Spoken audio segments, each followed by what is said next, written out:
Welcome to the Roadshow Podcast. Congratulations. Thank you. Like when I saw your teaser video to the actual music video itself, bro, I was like, what the fuck is this? I thought I was looking at like DJ Khaled shit. Yeah. You know, like a video That's from hard. that quality. Yeah. So Thank you. like took me back when I saw like Gho Tmac400 and Wesley Black and fucking Yeah, man. produced by Caleb. Yeah. What Yeah. the fuck, man? Yeah, it's a crazy link up for the city. I want to know, how did the track come about? It was just like one of those tracks. Like I was just like making, like I was in a phase where I was making like one song every couple of days, and I was just like, it was just happening, and I was just listening to some beats, and that one stood out. Was it beat first Yeah, just always beat first. Ooh. I like the beat, Mm-hmm. and then I just started like recording as I usually do, just trying to run a melody, see what's good, see if I can find a pocket, and I found that fucking that melody. Yeah. Dude. And then the song pretty much, I don't know, you can tell by the verse I sort of had a few situationships Yeah. that inspired me to write just some things, and then it just wrote itself, came out, and then Wesley replied to the story like, damn, this is crazy. And then I was kind of taken aback by Wesley's verse. man, That was like we haven't had that Wesley in a while. since like Red Lights, man. Yeah. You know. So it's That whole Angel EP since then, Yeah. it's been a long time. And I don't know about your guys' opinion, man. Like his singing voice is fucking beautiful. It is. Yeah. facts. What the Angelic. fuck? Yeah, like that new one that he just brought out. Yeah, Only for Now is Only for Now. that's my Yeah. favorite Wes track to date. I love like his rap shit, Yeah. and like that's what drew me in, and that's why I was so keen to get him on Nerve, because I knew it would bring that out. And he fucking crushed it. But then that Only for Now is just like, man, Ridiculous, crazy. right? Yeah, Fucking hell. When I saw that shit live and he played it live with like a full band, they'd only practiced it 3 times. Killed it. It was Yeah. beautiful, eh? What? You were there? Yeah. Oh, what the fuck? yeah. And What the shit? I listened to your It's podcast. like the first time I met you, and I was at the same show as you. Yeah. Did you know I was there? Yeah, I seen you walk past once. Yeah. Motherfucker, you should have said something. I was sitting on the couch. I was Oh, true. zonked out. Wonder why. Yeah, I was pretty fucked up that night. We had some fun. Yeah, But yeah, he goes live, hard live hard. he One does, of the best yeah. performers in Yeah. Perth by far. You're hype as fuck on stage though. Like the Saudi show, I saw the videos from that. What the Yeah. fuck? Yeah, well, fuck. Thank you, bro. It's loud, dude. Yeah. Yeah. I just I don't know. Yeah, thank you. I appreciate it. I just You know what I mean by it though? Like some people just go out there and perform. Like Yeah. they just do their songs. But you like interactive, get with the crowd, make everyone Yeah. bop like fuck. Well, it's just fun, you know. Like Yeah. I don't like I'm not, I want to go up there and have fun. Like that's why I do it. So like I feel like if I just go out there and I'm just like walking around, just like talk, like almost just like I'm talking to people, like not really showing much. Like I'm not really having fun. Like I want to jump around just like you guys do. Yeah. You know. So like. And fuck it's it. entertainment. You've Yeah. got to be entertaining for it to be entertainment. It changes the whole thing. Yeah. Like you can have a great song, but if you're like a shit performer, it honestly kills it. Yeah, I It know. was like you look at like Cardi with like Whole Lot of Red. Like no one liked Whole Lot of Red, and then he started performing it, and now everyone's like, holy Crazy. fuck, Whole Lot of Red is just like life changing. Yeah. And it is. You look at the performances; it's all in that. Yeah, because it's the physical action that the song portrays. So Yeah. if you go out there and you're not hyped, then they understand that wasn't created in a hype scenario. Yeah. The Yeah. vibe isn't really there. You know what I'm saying? Yeah. That's a really interesting point. Like, I wonder if that comes with other like things as well, like in conversations and like, is that how a person's read? Because I had a conversation with a dude named Marksman Lloyd on number 70. Yeah. And dude, like the way he thinks about like artists and stuff, he's a very authentic dude. So he's like, how you are is how your music should be. Yeah. And I'm like, yeah, I get that. But like, isn't it entertainment? Yeah. You know, didn't Eddie Yeah, Murphy yeah. put on a character when he was a comedian? Yeah, I guess. Yeah, there's just different aspects. Like you've got that in rap game now. Like there's guys who, Yeah. exactly like that. You know, Like J. Cole, Exactly. Yeah, you know? he really raps him, and then someone like, I don't know, Cardi, for example. Like he's not really rapping about him. He's just fucking having fun. You He's know, just like doing he's just turning up, Yeah. and like there's room for both. I feel like it's an alter ego. Yeah. Like you're like Banjo, you're Caleb, but then you Facts. become Ghost or like C4LEB or whatever you want to say. Yeah. And then when you've got like the different name, it helps you like get into the character Facts, easier actually, that's true. instead of just being like, obviously my name's still Caleb, but like having the 4 in it, Yeah. it's like different. It's like Yeah, a different yeah. part. It is. Yeah. Actually, that's true. Because, like, sometimes I've thought about just changing my name to Banjo. Yeah. But then, like, I don't know, like, when I'm at that, in that area, when I'm going up to perform and people are, like, calling me Ghost, Yeah. that, like, makes me respond different. I You know, love like, the fact that your hair's still that color. blonde. Yeah. Okay. Because it matches the Ghost persona. Yeah, I've been thinking about changing it, but I think I just got to keep it, man. You Yeah. gotta keep it. I think it suits the... It's the whole for me at least, I see it as like the whole new school Eminem. You know what I'm saying? Like when he bleached his hair for what was that fucking track? The Real Slim Shady. Yeah. Will the Real Slim Shady please stand up? And like every dude in the fucking building is like bleached blonde hair. It's like that, but new school. That's what they call me at work. Slim Shady. Yeah, that's all Slim Shady. Any old head Just because I'm white with blonde hair, Yeah. Slim Shady. Yeah. Yeah. But it's cool. That's Yeah. that's a compliment I'll for take sure. it. I'll take it. Yeah. But yeah, no, too many miles ahead before anything like close to believing that. You just got to keep doing my shit. Do you suffer with imposter syndrome? Recently, I have a little bit. Yeah. Why? I don't know. What's been happening? I don't know why. I'm just Because you're like, good. You know you're good. Yeah. Otherwise, people wouldn't be vibing your shit in the US. Think, yeah. I don't know what it is. I think it's just like it's something that comes with like certain stages of like your come up. Like, I'm probably now getting more attention than I was getting this time last year. So it's dealing with like how these different people and different like how my music's coming off to certain people. How am I coming off like on stage and stuff? It's just little stuff like that. It's just like because you want to make sure you come across as the most authentic you. True.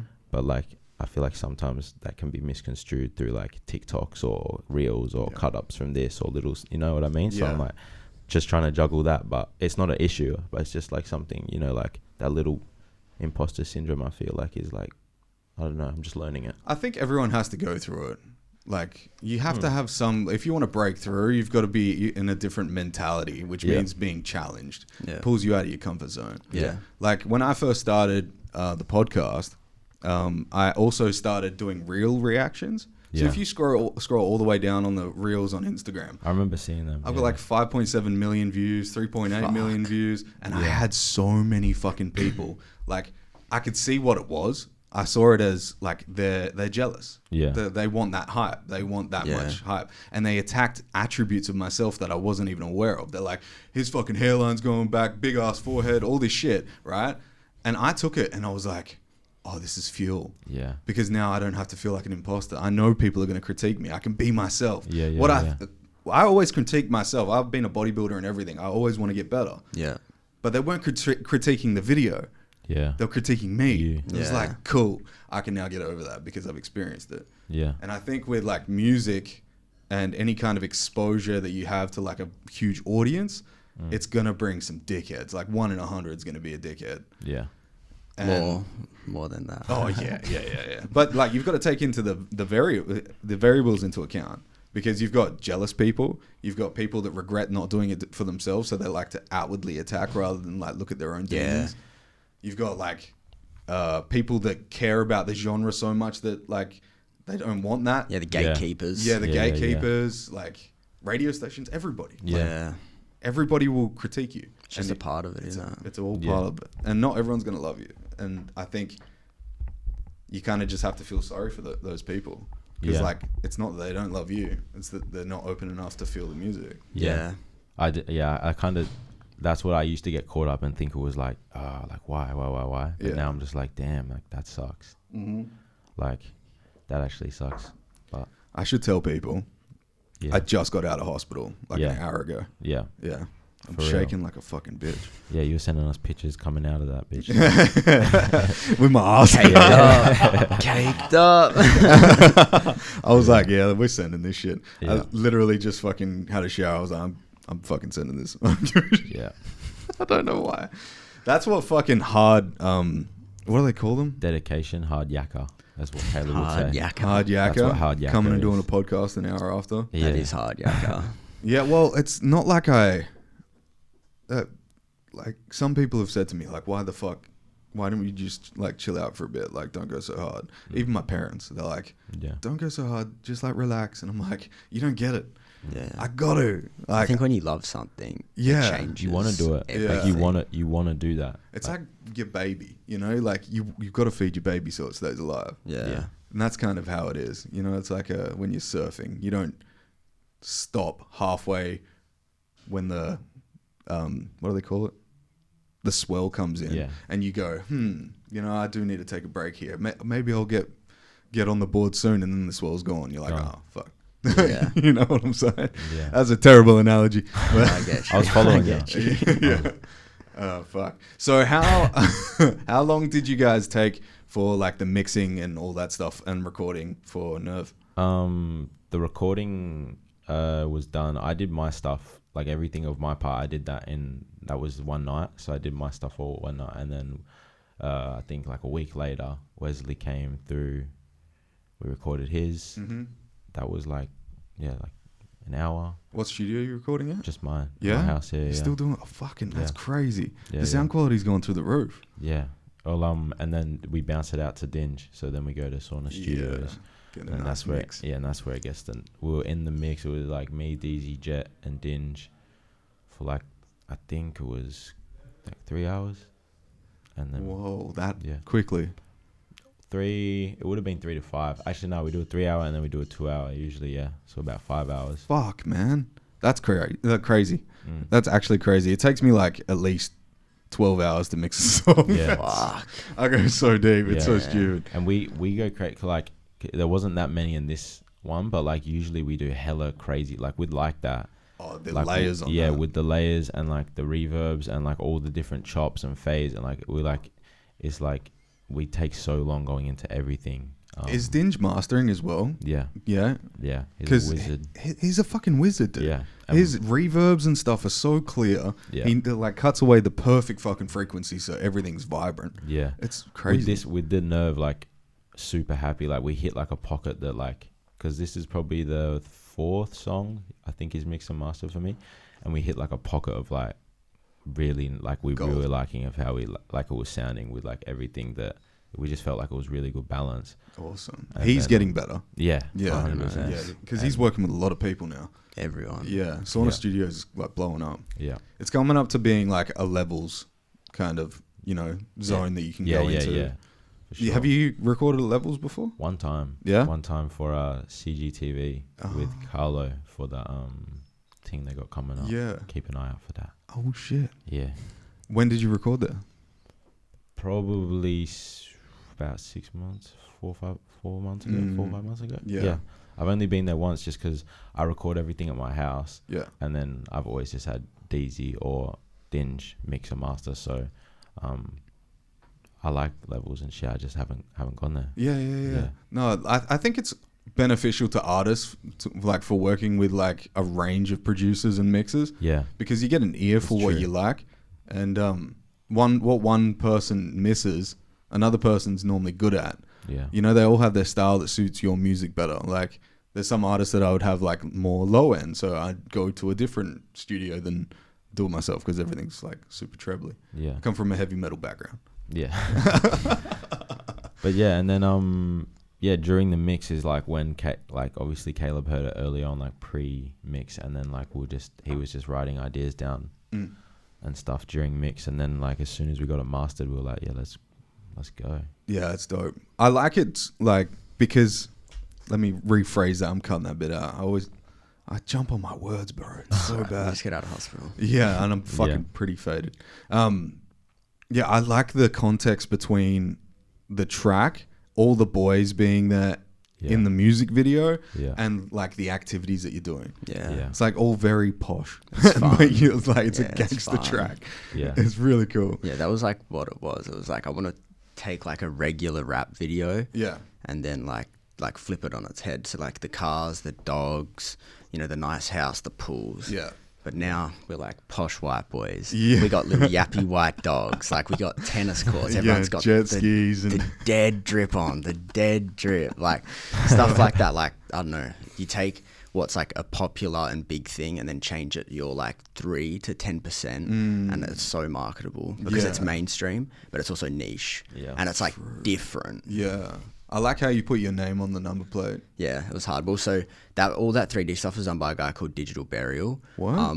Yeah, so I basically just wrote like a script. I had like the idea of like what I wanted. I just thought it would flow so good. Like if the title tracks were like that, I think a high budget title track makes it's or the breaks hook. a video. Yeah, And, bro, he's crazy. He is genuinely fucking crazy. Where's he from? Perth. Yeah? well, yeah. Oh, shit. He's I've got to big. get his contact He's from big. you. Yeah.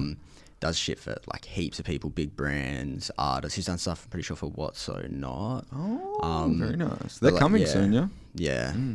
Yeah, he's amazing. Like, I just sent him it and it was exactly what You'd vision. yeah, exactly to the T. He literally made the house like that we I saw shot that. at. He fucking remade the house, and I was just like, "What?" That's cool. It's very cool. I like how the gates swing open, all that shit. Literally. It's fucking dope. So fucking. We hard. shot it hell close to here as well. Where? Yeah, just over there, Really? Bassendean. Yeah. Houses in Bassendean. Yep. I'm telling you.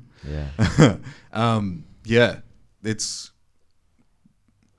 That's wild that it's fucking so close to me. I hadn't even thought. I thought it was probably I like know. up north, you know, like No. Alkimos or some shit. Yeah, well, like I thought, I'm only 5 minutes from here as well, Yeah. and like my ends does not look like that. Suburbia changes rapidly. Yeah. Yeah. But It was good though. it's sick. It was so nice. fits It it suited the perfectly. video. It does. It Suited does. everything. Was the car theirs? Nah, that's my dad's car. It's your dad's car? Why haven't you used that more? Nah, I don't Special wanna use it. token. It's just his, in it. Like I don't know. I was against using it to a degree. For real? Yeah, just because like he's worked and earned it. Like I haven't earned that yet. Yeah. So I just borrowed it for a day and then put it back in storage. Just because he doesn't live in Perth. You could have a play on that.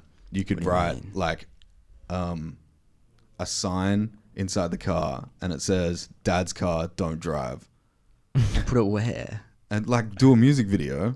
No, because I've used the car once. Yeah, I know. But I've used the car once. I can't. this is what we do. We wrap it. No. Change the color. Yeah, change the color. Yeah, probably not. Come back hot pink Hot pink. Lotus.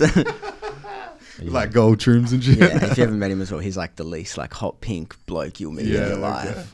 Does he like his supercars? I think he just likes his cars and like motorbikes and stuff like that. Anything that's like exclusive. So like that one, there's only like 4 in Australia or something. So he likes those like little side things that not many people know about. That, Yeah. like if you know about, you know. Yeah. That type of stuff. The super niches. Yeah. Yeah. And he's the same with motorbikes. Like he buys shit from like the 1970s. It doesn't even fucking work. It just sit in the garage and he'll like slowly fix it if he's got time. Really? Yeah. Mechanic? Nah, he's an electrician back in Karratha. Oh, right. Yeah. I used to live in Karratha. Yeah, I know. Yeah, it's a Yeah. shithole. Yeah. Bainton West, brother. Bain West, that is, mate. That's You the lived in end. the burbs, Yeah. bro. I You know. lived in the I know. burbs. Yeah, you were in the What's that burbs. other one? Starts with a B down the other end. Bulgara. Oh, Bulgara. That's the hood. No, That's that's like the opposite hood. of That's Bainton over. West. Yeah, I know. bro. That's got like chains on the fucking windows Yeah, and shit. literally. Literally chains. Yeah. And the whole house is right between the two, so Yeah. you only get better as you go more west. The Or east, ends. sorry. Yeah. Yeah. Have you lived up there much? I grew up there. Did you? Yeah. Oh, okay. So I Longer moved to than me. Perth. Yeah. A little You bit guys longer. meet there? Yeah, yeah. What the fuck? Me, Deezy, and Banjo all grew up there. And you're all in Perth now? Yep. Yeah. That's crazy. Yeah. Yeah, it's pretty cool to come from like somewhere that's not Perth because everyone thinks we're from Perth. Yeah. Yeah. I feel like, but we're from Karratha. Like, Yeah. so I think it's cool. I like it. It's like Yeah. different. And who, like, other than Birds of Tokyo drummer, he came out of Karratha. Real. Yeah. Yeah, that's Fuck. right.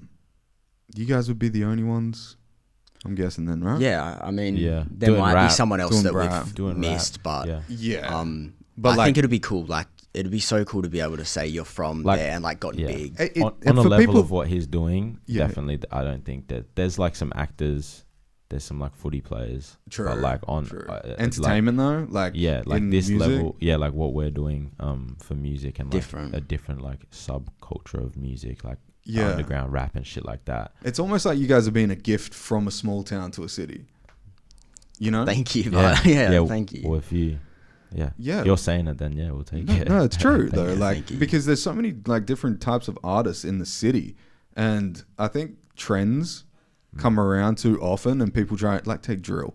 Yeah, Everyone jumped on drill. Yeah. You guys didn't, yeah, you know? yeah. Well, maybe a little bit. I haven't been on drill. Deezy's done drill, but I think Deezy still does it in his own way. Yeah. He still does it in a way that's like he produces it from start to finish, and he like it's like a subgenre of drill. It's not the normal drill approach, and he doesn't rap about the same shit that like I'm not saying A drill Standard rapper. yeah, is like a rapping drill about. rapper would rap on, you know. Rapping about drilling. Yeah. Yeah. So it's like a cool different approach. Like it's still drill, but no, I haven't done drill. But Yeah, I like Deezy's drill. I think it's hard as fuck. I think people just like it's so unusual to their ears because they're used to the oversaturated drill as what is. But I think in time his will click. Yeah. Well, it's trends, right? Exactly. Yeah. You know, like I think like what Central C did with like UK drill. Insane. Insane. Yeah. He made a little trend out of it and made it more boppy, And he found his own niche. Yeah, like he it's wasn't. very light drill, you know. Yeah. It's not like fucking like right in your face. Yeah. Going into what I meant about you guys being a gift to Perth is like for people that don't know your music, it's almost like you're opening like a present. That's how I felt when I first heard Like That. When you showed me in my studio, Hard. Yeah. I was like, wait, what? Here? Really? It was like, it really took me back. Yeah. I was like, holy fucking shit. We have opportunities, Yeah. you know, and it comes from an individual or group of individuals that are doing their fucking shit. Yeah. And I think these little pockets in Perth, once we start working together a little bit more at least, we're going to get into a functional state where this has like an entertainment epicenter. yeah, For sure. Yeah. Yeah, it like Perth's really coming up, like in terms of music and like videography, like everything coming out of Perth at the moment, like clothing, fashion, is popping off, dude. man. Like everyone's Yeah. like on one, man. Like it's sick to like see, because like when we moved down here, it was just not wasn't like much, that. There wasn't yeah. much going on. No. Like people were just starting that stuff, but now it's fully in like motion. Yeah. It's so sick to see like so many rappers, so many like brands. Look at Street X. Yeah. yeah. fuck? It's fucking Yeah. ridiculous. People are paying like £300 for a fucking Street X shirt in the UK It's It's crazy. nuts, man. That's sick. because it's like an exclusive Australian Yeah. brand. What the fuck? That's Yeah. what you got to build the fan base like they have. Like that's what I'm trying to build for myself. It's like that cult following. You make like one wrongdoing, they're gonna get behind you and be like, "Nah, fuck off. He did nothing." Like, Yeah. That's Legit. That's the goal. There is a type of, I think, topic that you need to link yourself with, because like what Street X did, they linked with like boxers. Yeah. You know, you guys linked into like the hip hop scene in Australia. Yeah. And I love the fact that you guys don't sound like Australian at all. Yeah. You know, I love that because I think it gives a new type of genre to what we already have. Like we have the drafts, the completes and stuff, Yeah. where they all sound like how I'm talking. Well, maybe not even how I'm talking, because they have more of an ochre sound, you know? Yeah. I don't mean that in a disrespectful way at all. I'm just saying that's Australian hip hop. I Yeah. mean, that's what's being put up there. The accent's like more prominent. Yeah, exactly. Because we do have a really Yeah. you know, Yeah, it's dirty sometimes as well. Yeah. If Yeah. I'm drunk, you can't understand a word I'm saying. Yeah. Yeah. I do kind of talk a little bit more. Here's a fucking conscious thought. I do talk a little bit more properly when I'm on the podcast, though. Yeah. No, I Yeah. think I can hear that. Yeah. Definitely. But I kind of do it when I'm excited about the conversation too. Yeah. I don't like to do it when I'm just relaxing. I'm not going to be like, hi. Oh yeah. But yeah, I think it's when you go into whatever you're doing, you have enthusiasm with it. And podcasting's my thing, and music's your thing, and obviously videography and music is your thing. Yeah. Where do you see yourself going with like directorship? Because Like, I don't know, bro. I just want to be like one of the biggest and best. Yeah. Like, not just music videos. I think you've got ideas. I've for just done a commercial. And I've done a fashion brand before. So I did Antidote, which is like this one here. They also because they helped me out styling everyone for that Margiela video with Loza when I had him in the red hair and shit. Yeah, nice. So then like my paying back to them was to do like a campaign thing for them. Dope. And I just worked with Adidas, so that was fucking cool. Is that right? Yeah. Adidas. Yeah. What the fuck? Like Yes, that was super fucking for cool. shoes or clothes or? For like a jersey for the Women's World Cup for Adidas Italy. So I co-directed it with like a homie and then shot and edited. So like that was like, yeah, really grateful for that. What? That's Yeah, so sick. super appreciative. It's just such a cool. No shit. That's Yeah. dope. How did they find you? So like the guy who was the main director Yeah. just knew me through Instagram. He like reached out. His name's Mario. He's like such a sound Italian guy. dude. No Portuguese. Really? Yeah, like one of the like super nice person. He's got like big links to all these brands. And That didn't happen. yeah, he messaged me after Margiela and was like, "Hey, bro, we should work in the future." And then the time came around and it was right. Right. And yeah, it's super cool. Like, yeah, very grateful for the opportunity. Yeah. And I hope it leads to more. It will. It will. Has it Yeah. been used? No, I only submitted it yesterday. Oh, Yeah, thank you. That's Thank awesome, you. dude. Yeah. Congratulations. I'm Fuck. keen to wicked. flex that one on the Instagram. Oh yeah, fuck yeah, Yeah. dude. Yeah. That's another level, man. Who's doing that in Perth? Someone. Exactly. I mean, there's lots of. The problem is like lots of people are capable of it. I know, like Yeah, but and independent, They they normally- produce the quality of that. Like Joel could definitely do something like that. It's just about like the right person needs to see you or know you. That's the case.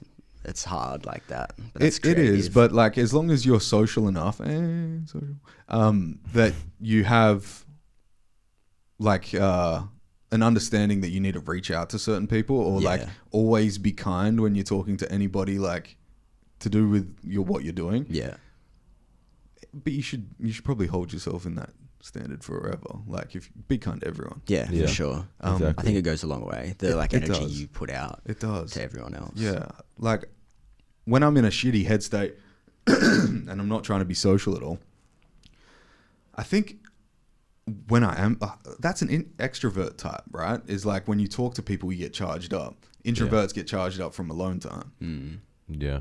And I think it makes me a better person being able to have conversations. So it's probably a good thing. Yeah. Well, I don't know where that thought was coming from or going to.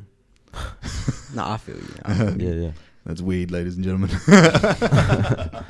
No, but I feel the same. Yeah, like from like a conversation like this, and just hearing stuff like that, like the Adidas stuff, like we've talked about it, but hearing it again, like that gives you energy. You know, it's like damn, like that charges you up. Like I feel like fuck, with like this is cool that we're doing this because like 3 years ago we weren't. You know, it's just like sick because we always wanted to do this.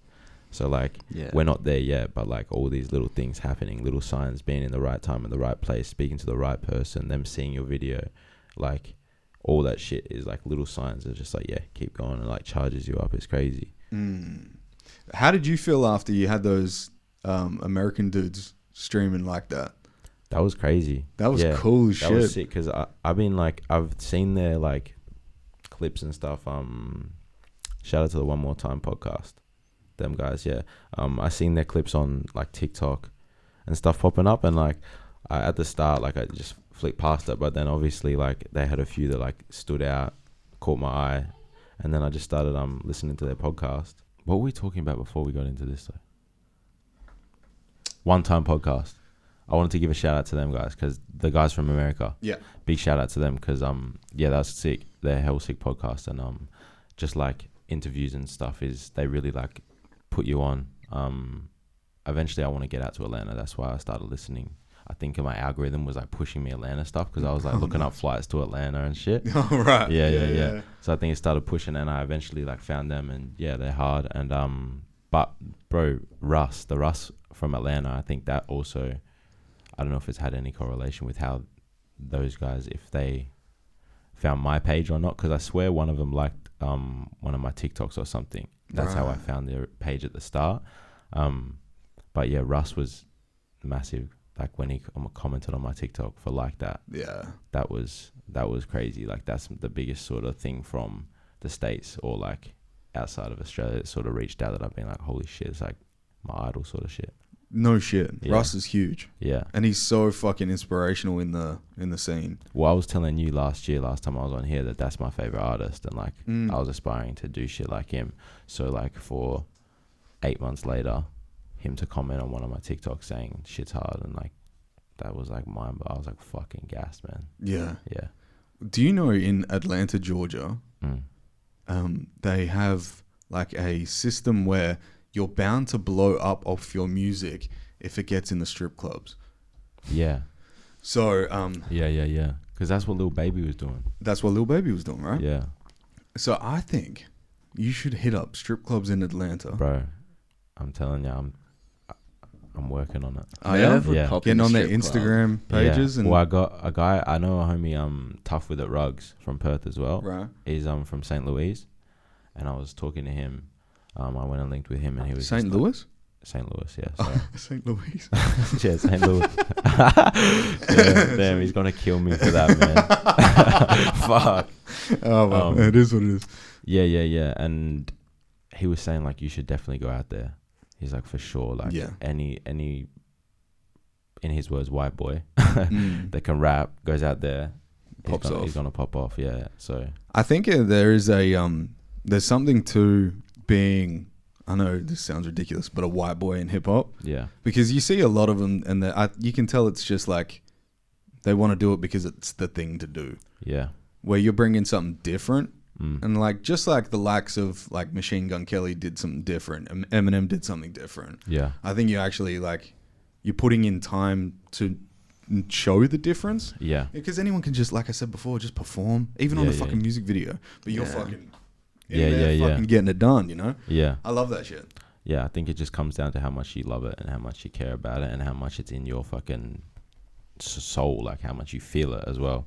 Yeah. You know, I think it's you can see that right away and hear it in music straight away, so it's cool Yeah. that other people can sort of see that, because that's what I'm trying to push, you know. Yeah. Yeah. The response that you get from fans must be very, very good for the creativity, I'm guessing. Yeah, especially with this one, Mm. like with the video and like everything, like it's taken me to a new level of sort of, I think people are like, oh shit, like Yeah. if they didn't think I was sort of serious before, and like Caleb was or whatever, I think as well, because a lot of the people from like our hometown maybe look at it as like a pipe dream. A hobby. And like, I think the fact that like our first video was sort of looked the way it did, I mean, they had probably a right to think like that, but then like 3 years later, we're still at it and we're doing shit that looks like that. It's like, oh shit, these boys are actually like doing it, and then seeing the moves and the reception it's getting, I think is just like another layer of like, oh shit, now like they're putting effort into everything, like even with the 3D intro and like the visualizers and like making sure every element is like actually like industry standard, caring about every little process, Utilizing your resources. exactly. I think that shows, and that's why like you think, you know, it's sort of a gift, like what we're bringing to the table is because we really love it and like we care about every little element of it. And like if you don't, I don't see how you're gonna like stand with like everything and the amount of artists and everyone coming out, like, you know, If you're not doing top notch. if you're not doing that sort of stuff, you're just gonna fade away, because like how many songs come up on Spotify a day and shit, and like all those, like half of them would be doing that Correct. and more. So Yeah. like you have to, bro. Well, I think with like that, the way the music, not so much the music video, I think the music video was wholesome. It was like, it was a good music video, don't get me wrong. Yeah. But it was a little bit wholesome for what like that is. Yeah. Like the lyrics Oh, of the chorus indicate like sexy fucking like some like hoe Yeah. shit, and then Yeah, no, I get what you're saying. I think that like right now at a certain level, like it's hard to do that certain thing. Like if you're an industry label artist and you've got access to boom boom boom this much money, and you know, but like for like our level, I think it resonated with what I guess someone of me would actually be doing on that day-to-day basis of like a day in the life of someone who wrote that, like that song, you know what I mean? I guess. Yeah, it's very authentic. But then this one, I think, like, I don't know, me and Caleb have known each other since we were like year 7, year 8. So like the chemistry, I don't know, I've trusted him, so I can just be like, yeah, do your thing, and I know he's gonna match it with me. Like there's no like all right, nah, we're gonna change this, maybe do it like that. It's just like, yeah, I'm just gonna follow lead because I know. I mean, I know he knows me. I know, like, you know what I mean. So it's sick to have that. It was cool to like have that experience because at the start, with oh my god, we didn't really have that. Like, it was like it was just first time working as like creatives. Yeah. There's still like an aspect that we understood each other through Yeah. like team sport, going to school together, shit like that. But obviously, it's both of our first time creating anything. So like, There'd be it's- some hesitation. for touching the comment. camera's new. Him performing is new. yeah. Like, Yeah. you know, there might be stages where he looks awkward because he's never done it before. There's Yeah. definitely stages where I made it look awkward because I never shot something before. Yeah, like true. aspects like that. So I think somewhat we understood each other, but like now that we've like sort of fine tuned, we're still early Yeah. but like now that it's more fine tuned, it was so much easier to work together. it's on a level, like it's on a level to compete now. Like back then, it was we were just learning. Oh yeah, well and truly. Yeah. Like that was just putting something out like on the map. Whereas now it's just like, give us our fucking flowers. Yeah. with like this one, it's just like, Yeah. look at me. Yeah, Like, You can't really ignore us anymore. Yeah. After something like, especially with the bright pink and blonde hair and shit, like, and the cars and like, And 2,300 views in 2 days. yeah. Holy fucking shit. yeah. Like, that's crazy. Yeah, it is really fucking good. Yeah, it's awesome, dude. Yeah. That was really, really cool to see that because I like pulled it up this morning when I was in hospital and I was just like, I'm gonna go over the details of this shit. Like, Yeah. what am I missing? You know, because like you see the hype, you see the like how crazy good quality. Like you comes playing tennis and all sorts of shit. And then I went over it this morning. I was like, oh shit! Like you guys use drones. You guys fucking went hard in the paint of like choreography, Yeah. like just where people were standing. I'm not talking dancing. Yeah, no. Like the good placement of people, somebody sitting on the stairs to give like fill in that Yeah. space. Yeah. It was like- Depth. yeah, it gives it depth. Yeah. Yeah, 100%. And I think those little things that you've done this time round Yeah. has given it a whole new like. It almost feels like the 400 crew is a crew. Yeah. Now you know. Yeah. It's not just like individual artists and we record together. Yeah. It's the 400 crew. Well, those boys, like, if you look in all the videos that Caleb's like directed, They're in the back of all there's of like, them. like they're all like little Easter eggs. Like not all of them together, but like all those boys are like Easter egg through Yeah. the videos. Yeah. And then like that one, like obviously because it was a song for me, we had like pretty much like that pretty much is the 400 crew. Like all the boys that were there. Yeah. So Yeah. like it was sick. Like it was such a fun day shooting that as well. Like it was just like all of us like Yeah. The on vibes some were crazy right. shit. bet, I Yeah, bet. like, it was so fun. Did you guys take long to shoot? It was like 2 full days. Like Two full days, Yeah. yeah. It was a lot of. Did you do Work. waterworks first? or Oh no, second? that was second. That was the Second, same day right. as the golfing stuff. Oh right. you- So first day was car stuff. Yeah, so first day was all the car, house, pool, tennis court, Mm-hmm. all that stuff. And then second day was jet ski and golf. And like, they were probably the first one. We started at like 9:45 in the morning. I think we probably wrapped 5-ish, like late Yeah. 5-ish. Right. And then for jet ski, we started at like 8:30, 9 Yeah. o'clock. Mm. And then Yeah. that day after the golf, we wrapped at like 5 o'clock as well. So yeah, 2 full days. Yeah. Whoa.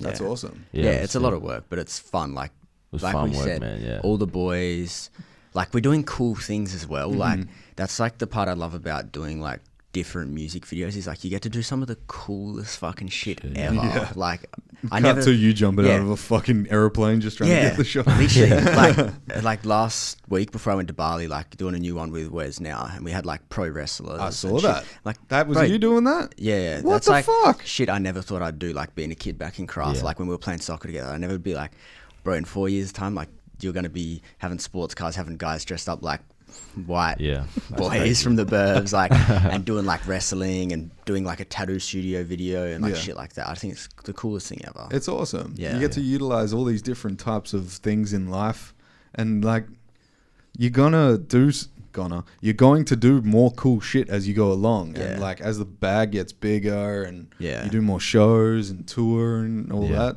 Like you're gonna find out more avenues to do more cool shit in. Yeah, it's only Exactly. gotten cooler as Yeah. well. So like that makes me like so keen for like There's what a the linear future's gonna path. hold. Yeah. yeah. I like It's that. like, oh my god, what the fuck's next? yeah. That was like my first time on a jet ski as well. Was and, it? And Wesley too. I All think. of our Oh, first yeah. times, basically. Really? Yeah. And we just like You come off.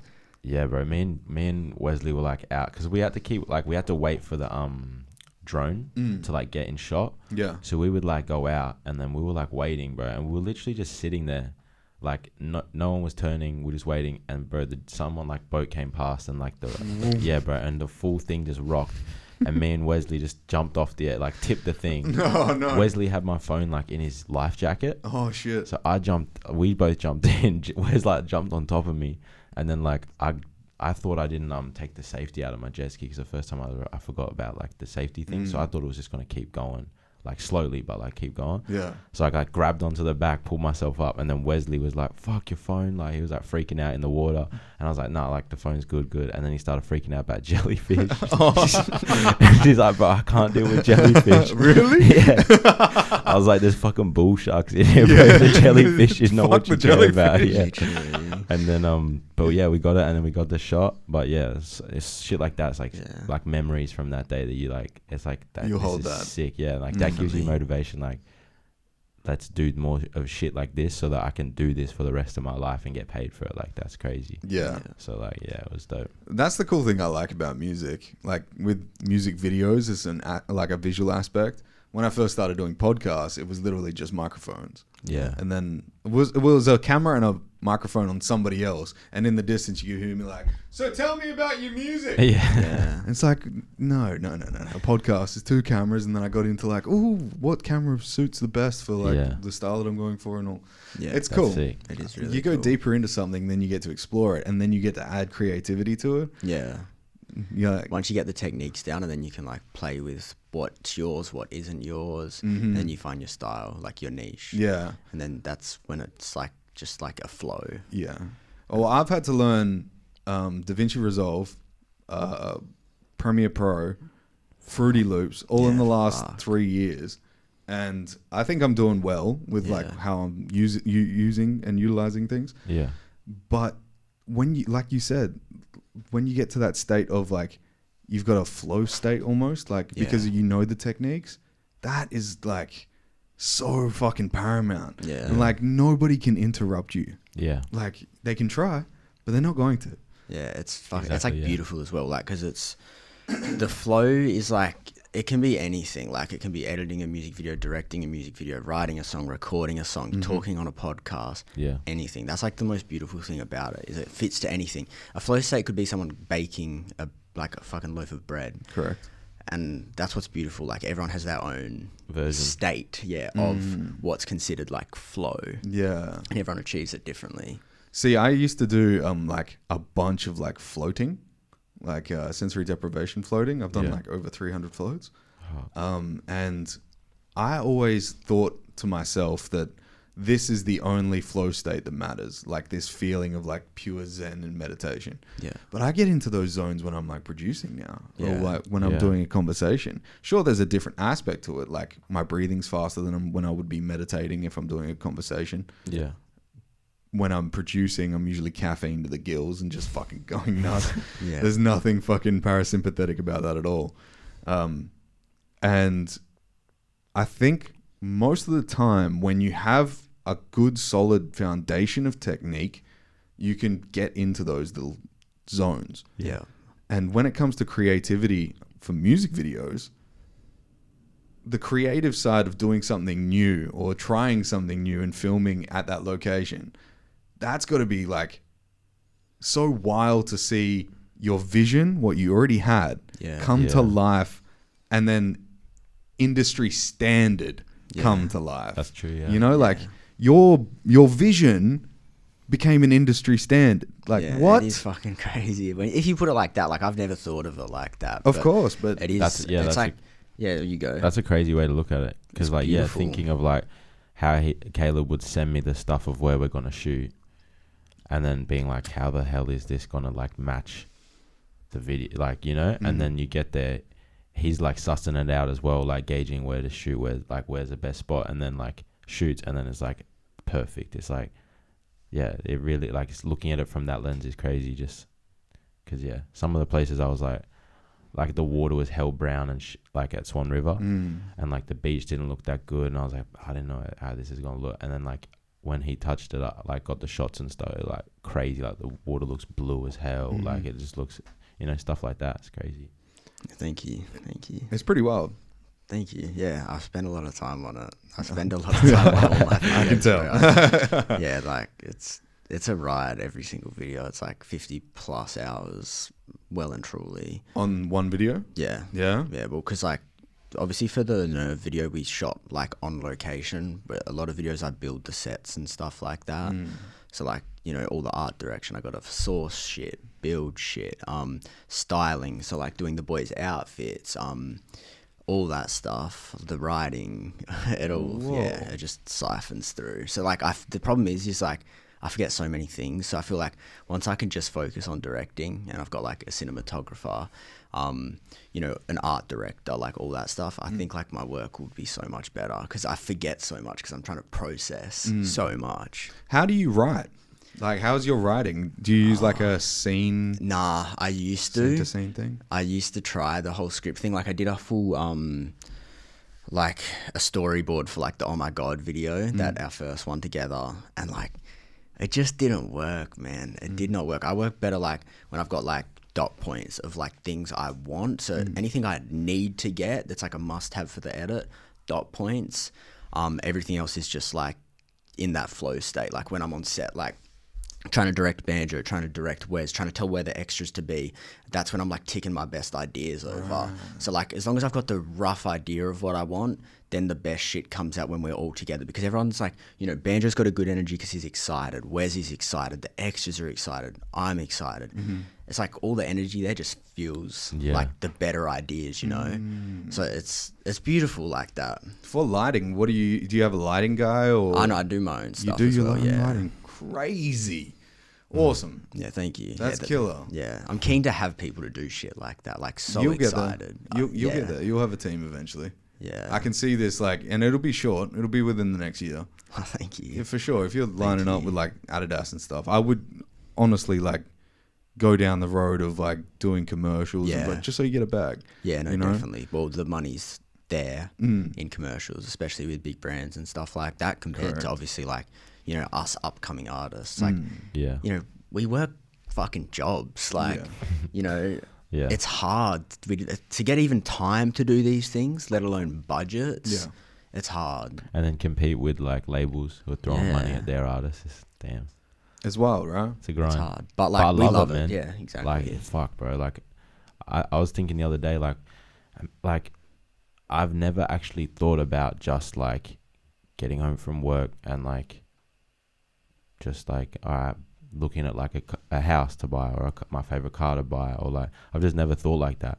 And like, it hit me. I was like, I've genuinely never in my whole life visualized a life where I'm just like, got a wife, got a house, go to my job like that. And it was like, if that, I always say it, if that's what you want, then bro, that's amazing, do that. But I've actually, like, not even in a bad or good way, I've just never seen my life in that way. Yeah, you've kind of seen it from an alternate. Yeah, it's like always just being like something, I don't know, just different. Like I don't know how to say it. It's just like a feeling. It's not something I can really describe. I've had to have this conversation with many people about, like, most recently actually. This podcast pulls in a little bit of money, but not a lot. Yeah. And I think when you're starting out, like, you need to have little wins and constant like hustle to get there. And I think like when you're in music, podcast, anything to do with entertainment, there's going to be a time where you're like, I need to start looking at myself and my life in a different way, because not everybody's going to want the mortgage and like that picture perfect stuff. Yeah. I like it. Don't get me wrong. Like if that's plan B for sure. Yeah. But while I'm young, while I'm still kicking, I want to try at least. Yeah. I haven't got kids that I know of. And and I think from this age at least, I started this podcast like I think maybe 4 weeks before my 30th birthday. Yeah. So I'm 31 now, and it's been going for 15, 16 months. That's good growth. Yeah, really good. Yeah, it's amazing. And look at you guys in the fucking red dirt central of the north. Yeah. And then coming to Perth and fucking blowing the fuck up. Like Thank you don't you. see it. Like think about it. You've got a couple tracks that have hit 50,000 streams. No, What? none. 20,000? I've got Like nah, that's at like that's 14, 15. 15. Raining outside's 10. Nah, I've got like I think it's about 60,000 altogether. Well, okay. Well, let's But, go like, off of that, right? yeah, 60,000 altogether. Yeah. Last time I talked to you, you probably had 10,000 altogether. Yeah. Yeah. Well, like that wasn't out, so that's a lot of the streams and Exactly. yeah, You know what I'm saying? songs have grown Yeah. gone up a lot since then. Yeah. Yeah. And as you have more and more releases, more and more attention is going to come from the new songs, obviously with the fucking quality that you're doing. Yeah. And it's going to shine light on what you've already done. That's Yeah. why I said you should put out that other track and do like a how it's going Yeah. kind of thing. Because everybody loves the come up. Yeah. Yeah. After you blow up, everybody loves the come None up. of the start. Yeah, It's but- cringe. What does Mr. B say? Everyone thinks you're crazy until you make it, and then everyone thinks you're a genius. Yeah. But like, I resonate so much more with artists that show their early shit. Yeah. Because I can go back and go, oh, you Yeah. know, like Yeah. they weren't always this, like the Jack Harlow shit. Yeah, yeah, when he was yeah. rapping and he was 14, you're like, he's just a like standard white boy. Yeah. But then when he's blowing up, when he's 21, 22, it's fucking going crazy. Yeah. You know, like there's a different fucking kettle of fish there than someone who's just trying to be good from the start. Yeah. Yeah. Yeah. Industry stand like straight away. I feel like it just our approach of what we're doing now is like I find it organic, you know. Mm-hmm. People can, if they want to look down the start, they can. If they've been here from the start, then they've been here from the start.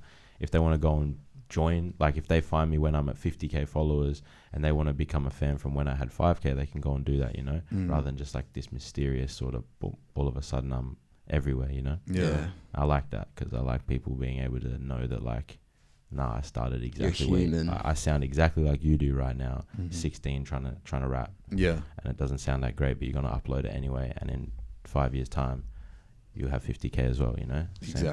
Exactly. Yeah. I foresee it with the path that you're going on, the trajectory of your music growth. It's probably going to be one of the most significant things in Perth. I gave your name to the boys that run East Meets West because they've got a boom bap. Yeah. And I showed him like that, and he was like, "Damn, Hard. holy Thank shit!" you, bro. Yeah, cheers. Because I think he's talking to Saudi for one of them at the moment. Hard. So I probably shouldn't say that on the podcast. Oh well, it is what it is. Yeah. But yeah, they're doing a boom bap show at Metro City. Yeah. Wow. Yeah. So Saudi will be all over that for sure. oh yeah, for sure. He's got massive links over East, man. Saudi, Yeah. because he's been in this He's a scene vet. for time, yeah, A man. He's vet. been putting it in. He's Yeah. been like, I was talking to Jet the other day, you know Jet, and ever since he came, like Saudi's Jet. Saudi's dropped like 3 albums since Jet's been here. It's like Jet's been here for like a year. if that. He got It's- he got here a week before the Harry Hilfiger thing. Yeah, yeah. That was his like introduction to Perth, and Was he that on my lip this whole time? No, I don't think so. Okay. Saw nothing. Yeah. Just saw this fucking piece of flop. No, but yeah, Saudi's been doing this, man. So I think he's just got those plugs through, like he just deserves it. Like people have found him just by, you know, him being shared around consistency, you know. Yeah. I lined up a podcast with him, but I got rushed in for emergency surgery Shit. a couple months back. And I was like, fuck. Yeah. It was like the only time that he had. He's nearby, eh? He's only a couple streets from me. Oh, for real? Yeah, so I need to get in the studio more with him, eh? Yeah. Meant to link this week. Yeah, But dude. we often just like link in the afternoon, and like every time, like usually I can't write that much like off the rip. Like I have to, unless I'm in that specific mood, but every time he comes, like we've made a song just about. Wow. Yeah, apart from like one time, but yeah. I think you're really good at finding melodies and then writing to them. Yeah, That's kind of your vibe. thank you, yeah. Because Yeah, the like that thing was crazy. And the nerve thing was crazy too. I'm guessing you did it the same way. yeah, exactly the same way. And I've done it with a lot of my newer stuff that's going to be dropping, like with Nerve. I did it with Whatever It Takes as well. And a little bit with Like That, but not as much as I'm doing it now, like layering my stuff, like finding like 3 different pockets of layers to sing the hooks on the hooks. Yeah. So there's like so many different ways you can sing it, and I like doing that live as well. So like you obviously have the like main way I'm doing it, and then I'll like go into a harmony like I do it with Birdhouse, and I'll sing like a higher harmony live, and like people really like that. Yeah. So then it's like I like doing that more in the music as well, because it sounds cool when I'm making it, but it sounds even cooler when like you can perform it and sort of like not flex, but you can actually perform, because like you're doing a different version than the actual song, and like I like hitting those high notes and stuff. So damn, I like that way of. I think it just makes the music sound better as well, fuller. Yeah.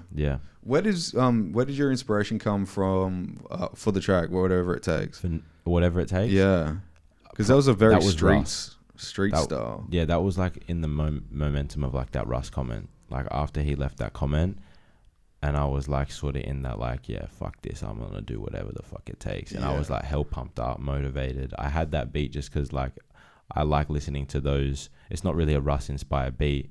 It's just like it sort of like has that like future Atlanta sound.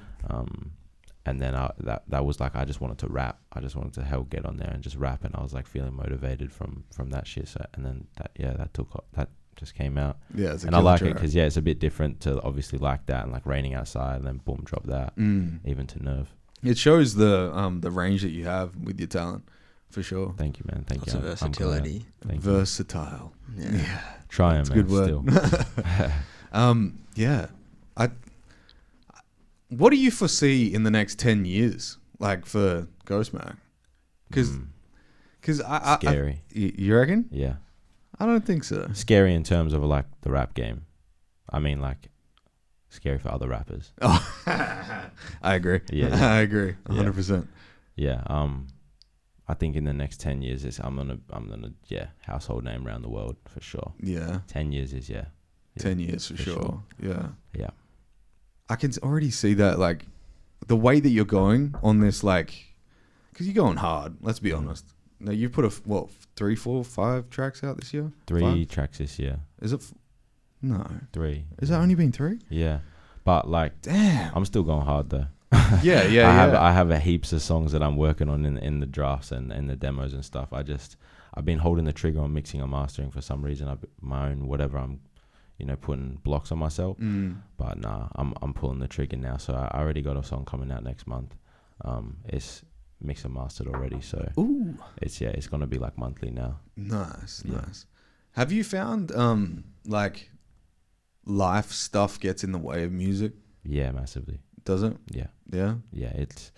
It seems to be a little bit of a thing at the moment. Where it's like everything is sort of, you want to do music, like that's all I want to do, but that's the only thing like I can't do right now because there's just so many pulls from all these things. And I think Caleb will probably feel the same in a sense. Like so many like creatives, like if you've got a job, you got like all this stuff to look after, your relationships, your friends, blah blah blah blah blah. Yeah. You've got to keep everything in order, but you also got to go like hard, like 10 hours a day editing, making songs in the studio, like writing. You got to, like, you still got to balance it out. Yeah. I think life does that on purpose. Yeah. The chaos. There's a theory from Stephen A. Hawking, and it's the design of everything. And he said if there wasn't chaos, if everything was in order, we wouldn't exist. Because we wouldn't have the planets flying and asteroids flying everywhere, where we would have like nitrogen and hydrogen wouldn't be a thing. Yeah. And we're mainly H2O, so like that's a massive component of what we created. I think it makes diamonds, like the chaos, like it makes you hone in on that. It's tested just to see if you really want it. Yeah, That's what it exactly. is. Yeah. It's a test always. Yeah, it's like how committed are you? Yeah. Because but it's also how committed are you as long as you can innovate. Because I see some people like will have one thing or like a little bit of like recognition on one style that they do, and then they never try anything else. Yeah. Yeah. You get comfortable in the box. Yeah, and then you're known for that style, and you're like, oh, you brought a new album out. That's awesome, but it sounds like that song that you did back in the day, and everything sounds like you haven't changed at all. Well, we were talking about this last night as well, like sort of thinking like how cool it would be, like is something that I definitely want to do. Is like, imagine being able to play like Rolling Loud Miami, for example, like your main stage Rolling Loud Miami. So you're there with like people that are now like Lil Durk, Future, all these sort of artists, and then imagine being able to come back and play like Splendid in the Grass and like fit that demographic as well, or like Woodford Folk Festival, and like held like little like Ding, ding, ding, yeah like you know like just get little, the banjo. like little like very genre specific like niches in Australia, like being able to go and perform at like a top thing like that, but also come back and like be able to like be a mainstay for like all those little like underground sort of Aussie festivals and stuff as well. Yeah. And I guess there's levels to like the sizes of like if you make it as an A-lister like Leroy, you're going to be on all of those anyway. Correct. But I think it would be cool to be able to touch both and resonate with both and like sort of actually be a mainstay for both, and not get like not too big, like because you're obviously going to grow and you want to get as big as possible, but I just think it would be cool to be able to do both. Yeah. And like keep that not just like a one-off or is just coming off like this one time, like actually go there every year and do a thing, and you know, I don't know. Have you reached out to many booking agents?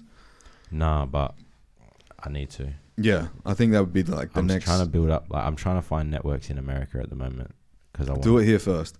Yeah. Do it here first. Trust me. I think what you've done, I would get in touch with Finacle Festival. You know, they have a stage up in Karratha. Go back to the roots. I kind of want to do that when I'm like, I've made it. Yeah, so yeah. So like people from Perth will fly up to Fina and like it just like take over. It'd be sick. Fill out. But with what you're doing at the moment, Yeah. you know, that could still get on stage there. That's true, yeah. And they pay massively. So what my thought is behind it is you want to monetize, right? So you want to chase the bag as hard as you can. Yeah. And getting on stage and playing for people that have requested you or like that you've hit up a booking agent for, the ones that pay, not just the small shows in Perth. Yeah. They're the things like when you go on tour and shit, they're the things that are going to be fucking blowing you up. Yeah. And you're going to have to do some lower level shows, obviously. And lower level festivals even. Yeah. Where like you might be at Finacle, you know, and everyone's interested in the fucking rides, but you've got like a tiny crowd at the front, you know. Those exposures are what make you like if you can play with the fucking dead shows with the same amount of enthusiasm that you play the crazy shows with. Yeah. Oh, bro. Yeah. It like you look back on it, you're like, fuck yeah, you know, I did that. I made something out of nothing. Yeah. Yeah. We've literally got an article coming out in the Pilbara News for Nerve. So that's crazy. And he's like, oh, I'm not sure if we're gonna post it this week or next week because Finacle at the moment, so like the newspapers are full of Finacle and shit. Speaking of, like, yeah. Damn. But yeah, so if you're in the Pilbara, keep an eye out for the Gho Tmac and Caleb Nerve. I reckon you could put a show on there. Maybe at the cool. International or something. The KI. The KI. Evos. Yeah, it'd be cool. It'd actually be cool, but yeah, I feel like we gotta wait. Yeah. Oh yeah, there's definitely time to it. But I'd suggest wholeheartedly do as many shows as you can while you're waiting. Like, because the events will come and like you might fucking play a show with a low time booking agent, but he's got a friend and that friend works for fucking Boomtix and they're looking for somebody to fill the stage at fucking Groove in the Moo or some shit, you know? Like always take up the small shows. Yeah, well even with that your boy Mars show last week, like that came up Friday morning. Rach hit me up and was like, it was like 6 a.m. I just like got to work. She's like, can you like a slot's opened up? Do you want to jump? I was like, yeah. Done. I hadn't performed in like a couple months. Had no set list, nothing. I was like, yeah, fuck like. And it was probably my best show yet by far. Gangster. I'm so fucking like, sorry I missed that. Nah, it happens, man. I didn't even know.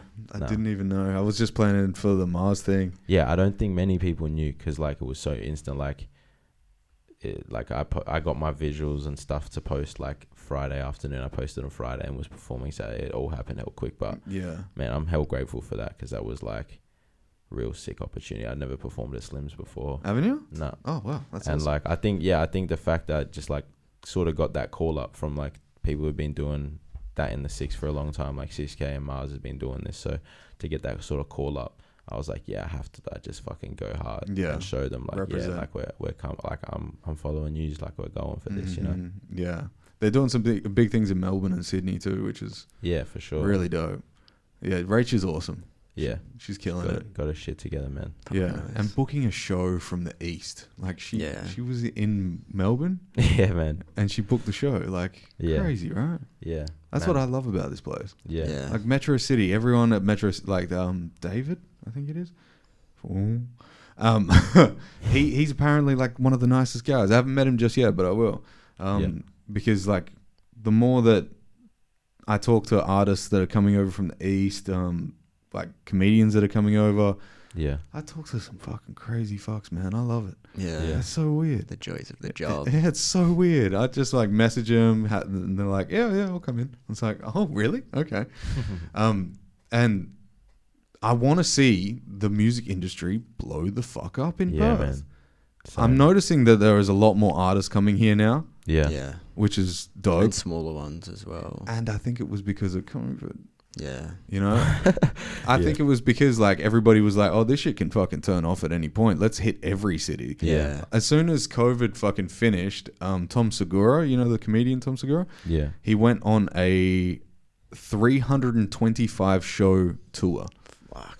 Yeah, you're right into your comedy stuff, eh? Balls deep. Yeah. Balls You deep. were just went to Mark Norman and stuff, eh? Yeah. Got an inbox from him and shit. That Yeah, was I pretty seen that. fucking dope. Yeah. That's cool as shit, right? Yeah, that's sick. He's in my DMs. I want a Jerry Springer. Have you heard the story about him and Jerry Springer? No. So Jerry Springer like sent him a text message. Really? Yeah. Saying what? When he was coming up, just saying, hey, I hear you're a good comedian, all this. And he like went like hell like quiet. He's just like, oh fuck, I don't know what to say. And he just kept it cool for a couple of months. And then he got really drunk and texted Jerry Springer an idea for a show. Oh. And he never messaged back. Damn. So like that's kind of what I feel about Mark Norman. That must be fucking weird. Win Yeah. some, you lose some. It's Yeah, alright. Just fucking do it Jerry anyway. Springer, he's a piece of shit. Who cares? Yeah, we'll Nobody cut wants coffee or cars, bitch. I'm just kidding. It's comedy. Yeah. I find it's very, very cool that we have this in Perth. And I like to be very open to having good people on the podcast. That's Yeah. why I'm kind of like, anybody that's doing cool shit. Like, when did I message you guys for a podcast? 3 days ago? Yeah. Yeah. Why? You put a teaser out and you teased me. And I got teased, and now you're here. It worked. It on the worked. It worked. Yeah. And like, I love hype trains. Yeah. I don't know if it's a thing for. I don't know if it's an egotistical thing. I think it's. I'm kind of like. I'm not trying to be the face of anything. I don't want to be the face of anything. Other than the Roadshow. Yeah. But I want the Roadshow to help the industry, and I'm like, I got to show another side to these guys. Yeah. Yeah. You know, like everyone sees you on stage going crazy and stuff, but you're a personality. You got your traits, your faults. You got your own life that you're going through. You got your fucking crazy talent in so many different ways. Thanks, bro. But then you got you, and you're doing something completely different. You got the framework, like your literal framework of what you're doing is like fucking so above what I've seen. And Thank before this nerve thing, I was like, oh, it's just another videographer. But you're not. You're actually going for it. Yeah. You know? Balls deep. It balls deep, yeah. I think if you can come to a genre and like a moving sort of like culture, and you can add something, like bring something to the table, not just like, you know, there might be plenty of like artists and rappers and videographers, like they might be crazy, like they're sick, but like if you have to sort of have that one little thing that you're bringing to the table, like, nah, this is what I'm giving as well. Yeah. And I think that comes through. You can see in like, yeah, like you're saying, like the framework and stuff that Caleb does, and what I try to do with music is just that little something, just to be like, nah, it's different. I'm bringing something to this as well. I'm not just here to like take, you know, or jump on. I think it's probably one of the coolest things about being independent. Exactly. Yeah. It's like, if you're working for a big fucking corporation, they want you to stick to what works. Yeah. But you're an independent artist and an independent director. You get to make decisions that would go against the grain. Yeah. And you got nobody on your fucking shoulders saying, hey, this isn't how we do it. Yeah. You know? But that's how you blow up, I feel like. Or at least for us. Yeah. I don't know, do something different. Because if you're like, just like the box is there, like you have to work to the guidelines, like, because the guidelines are what everyone knows. Yeah. But you have to break the little nitty gritty ones that make you, and then that's how you blow up. Because you don't blow up being someone else. Like if I start copying other people's videos, it could be cool. It might look good, but I won't blow up. Yeah. It's like There's if a Banjo level. steals flows or like starts stealing lyrics. Yeah. It might sound good because his delivery is great. He can sing, he can rap, Hmm. but you're not going to blow up doing that. Yeah. You have to be different. Yeah. One of my favorite quotes, I can't remember, I think it was Socrates. No, could have been Da Vinci. Is good artists copy, great artists steal. Yeah. Right? And I think that works in painting because like your stroke pattern works, right? But with like independent stuff like that isn't characterized as historical timepieces. Yeah. Like we live in this present moment right now, right? So we can be as creative as we want in this moment. And if you look back on artwork, say like early hip hop days, like the NWA and all that stuff, Ice Cube, all those boys, they were solidified as legends because of how creative they were in the present at that time. Yeah. And now that present has become like, holy shit, that was revolutionary for the music industry. Yeah. And we are kind Facts. of at that point in Perth now. Yeah, for sure. Yeah. It's sick. Yeah, it's yeah, you can feel it. And I think like even like you can see it, you can feel it. I think the rest of the city feels like that too. Yeah.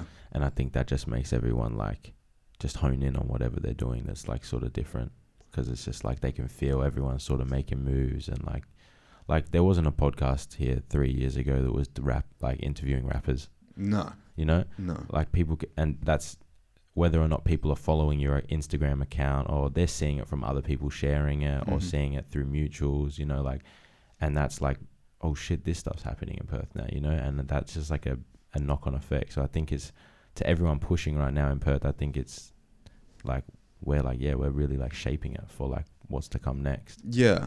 I like the fact that there is podcast now. Yeah, You know, sick.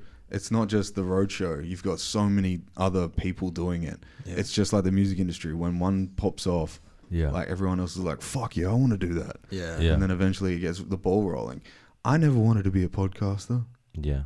That's Really? No. I wasn't ever like, oh, dude, I'm going to be the fucking next Joe Rogan. No. I love Joe Rogan, but I could Yeah. never see myself doing podcasting like Yeah. back in the day. And then I checked my phone maybe like 2 months ago, and it said 5 years ago, 5 fucking years ago, 2018, it came up as a memory on Facebook, and it said, is there any producers out there that can help me set up a microphone and a camera inside my lounge room to set up a podcast studio? Fucking hell. Damn. Cut to 2023, I became the producer and I helped me set up the Yeah, fucking podcast in my literally. lounge room. Yeah, yeah, And then yeah. it turned into this full studio. That's crazy. 5 years ago is 2018. Yeah, Right. It feels gross. I was Yeah. 18 then. In That's 5 years' insane. time, it's going to be 2028. Yeah. In 10 years' time, it's going to be 2033. I reckon we'll be doing this on some rooftop, like on the weekend. We're about to do Rolling Loud or some shit. Yeah, dude. I reckon. In another 5 years. Yeah. Oh, well, I kind of, I know this sounds pretentious as shit, but it's where the capital of entertainment, I think, in the world is right now, is Austin, Texas. Oh yeah. Maybe because of Joe and how he started the comedy mothership and all that stuff over there. But I think it's most likely LA's too crazy. And that was like the movie center of the world, like Yeah. Los Angeles, Yeah. Hollywood, all that shit. Yeah. And then New York then became the rap center of the world. And because of all the COVID shit, everyone's like, no, we're stacked up on top of each other. We want to get out, Yeah. you know, get into some cool fucking environments where there's like nice clean air to breathe and Yeah. No pollution. no pollution. And like, there's only like 2 million people in Austin, Texas, where you got like 40 million people in New York. Yeah. Yeah. Yeah. We're trying to get out there next year. Yeah. Yeah. I might come. Yeah, man. Because I've been thinking about it for the end of this year to go over, but I think it'll probably be a next year jobby. Yeah. Yeah. Same, We just early we next just year. yeah we Yeah. just wanna get amongst it and like Go everywhere. yeah just See chase everyone. it like be amongst like what we're up against. You know, like when I was playing soccer, I wanted to be a pro soccer player, so I went to Spain. It's like you know, where if you want to be a rapper and in the entertainment business, where do you go? Yeah. You know, and like we just want to go and see what that hustle is, see what we're up against, see the competition, Yeah. see what everyone else is doing, learn. Because like especially Don't like get shot. don't get shot. Don't get shot. Or do shooting. Yeah. Either Yeah. one. Jet seems to think if we just wear a massive fucking Australian flag on our shirt, we'll be good. Nah. No. Nah. Apparently, a dude went into a pub or like a bar over there, got really hammered, and was talking in a like, "Hey, you going?" kind of accent. Yeah. And then he started calling everybody digger. No. You know, like fucking old school Anzac diggers. Yeah, he started calling that, and then he got like killed. Yeah. Because they thought he was trying Yeah. to say the N word. Probably Well, not a I smart don't- thing yeah. to do. Yeah. We'll leave that one. I don't think. Yeah. If I'm wearing an Australian t-shirt, I'm definitely not saying anything like that. So I think I'll be good. Yeah. I think I'm alright. Yeah. It's kind of weird though, like the difference in I think the younger generation's accents. Yeah. They're almost like not as Australian. Yeah. You know, they have Yeah. I think these days a little bit more of a twang of British Yeah. American-esque, Yeah, I think it's just from media. Yeah. Like right? what they see, what you consume is sort of what you become to Yeah. a degree. Yeah. If you're only watching American shows, British shows, like obviously Top Boys popped off, Yeah. all that sort of stuff. Everyone wants to be a roadman. Everyone wants to like, be an Yeah. American. So like, and I see myself doing it sometimes. Like I'll say or have mannerisms Yeah. that come from shit I've Yeah, for sure. consumed. Yeah. Yeah. Well, it's also like our idols, like rappers and shit that you idolize and stuff like that. Like you don't. It's not like we're like, all right, I'm gonna copy that person, but just naturally you pick up little things that they do because that's You wanna be people- like yeah, them. you think it's cool. Like that's hard. Like so, like I think that comes out when you listen to rap, especially. You pick up a lot of shit. Of course. You Of know, course. it's a very and like even following rap, like the fashion culture, all of that. I think it's like comes with it. There's so many variables. Mm. You know, just Yeah. one genre can. I heard this thing. It was Michio Kaku. He's a astrophysicist. Yes, astrophysicist. Yeah. And he said, in the future, there's more likely than not we're going to upgrade to being a multiplanetary species. But in order to do that, we've got to we've got to stop the self-destruction. And the way that we do that is combine all of our cultures into one formed culture. So we're not so like, like China, Russia, like eventually it'll get to a state of complete oneness where we're not all trying to kill each other because we understand that we're in it together and we don't want to dominate. And he said that hip hop culture has become the culture Facts. to bring all the cultures together. Have you heard Russian hip hop? It's fucking lit, dude. Actually, wait. Actual? Yeah, I swear we've heard it. It is. We used I've to heard, listen to like- that in like karate. I don't think it was hip hop, but it was like it had like rap, but it had like Slavic. Yeah. yeah. back, Yeah, like yeah. instead of like a trap Housey vibe. style beat, Yeah. I know Yeah. what you mean. and they're just suka bliat the whole time, like all that shit. But yeah, so like Russia, Japan's fucking huge Yeah. hip hop scene now. Like there's a lot of different things that are happening with hip hop that could bring us all together. Yeah, Cool. And just like fashion, it's the same thing.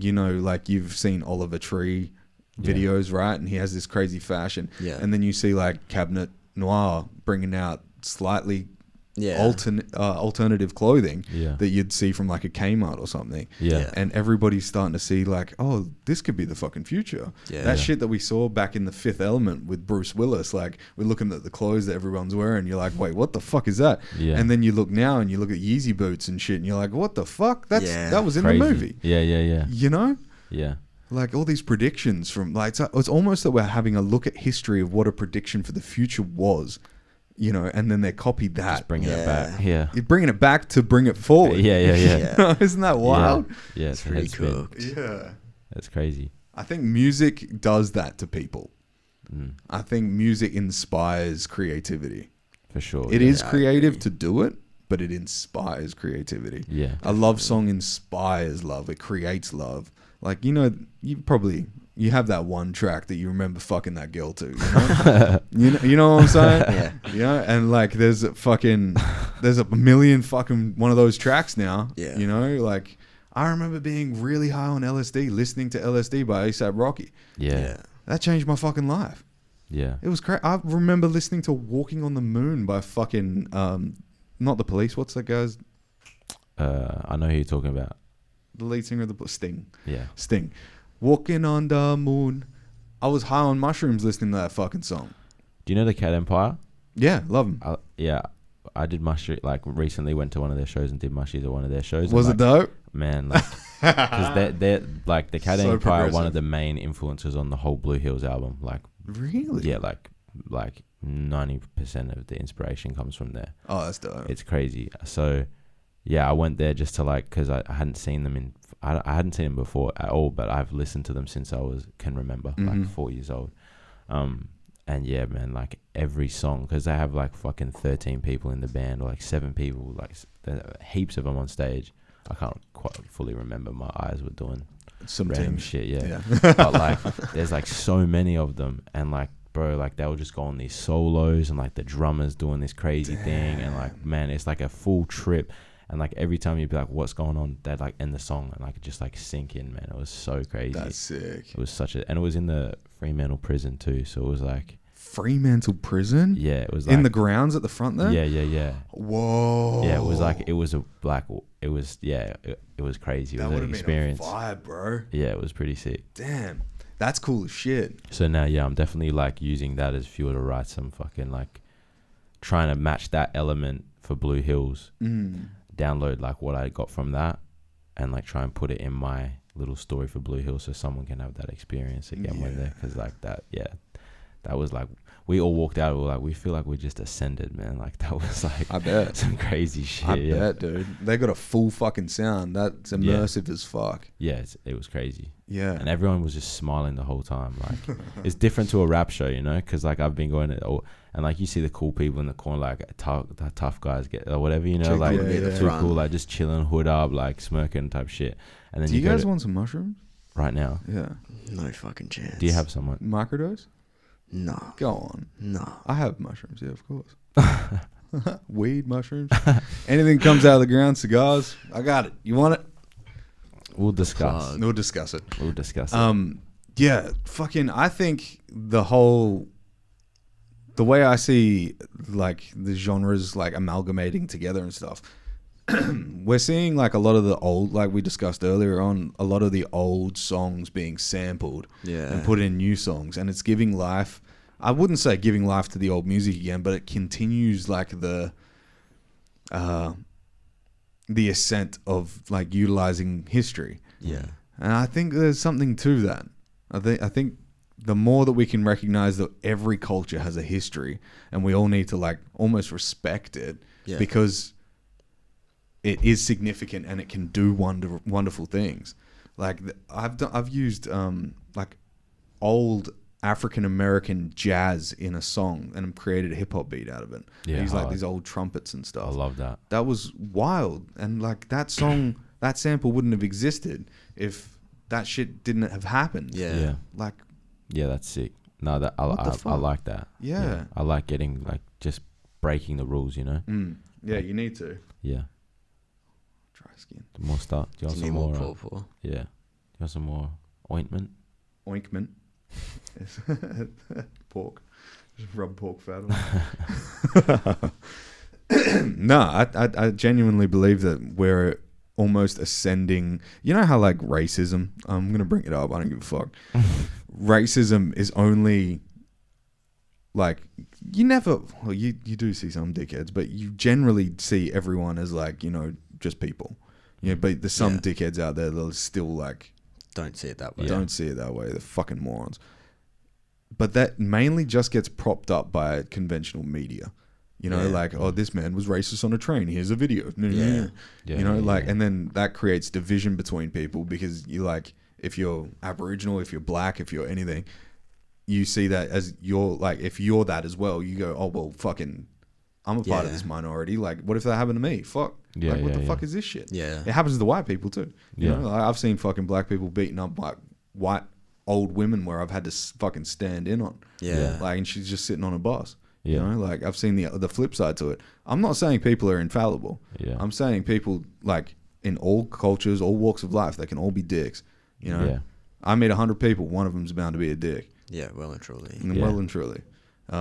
And as far as independent media goes, and you guys are independent media, I'm independent media. Yeah. All these other podcasts and rappers and comedians and all these people that are doing it themselves, they don't have that link to always trying to do what the fucking media does, which is monetize the fuck out of everything, hook your attention with negativity. Yeah. Hooking your attention with negativity is like the biggest thing that they have.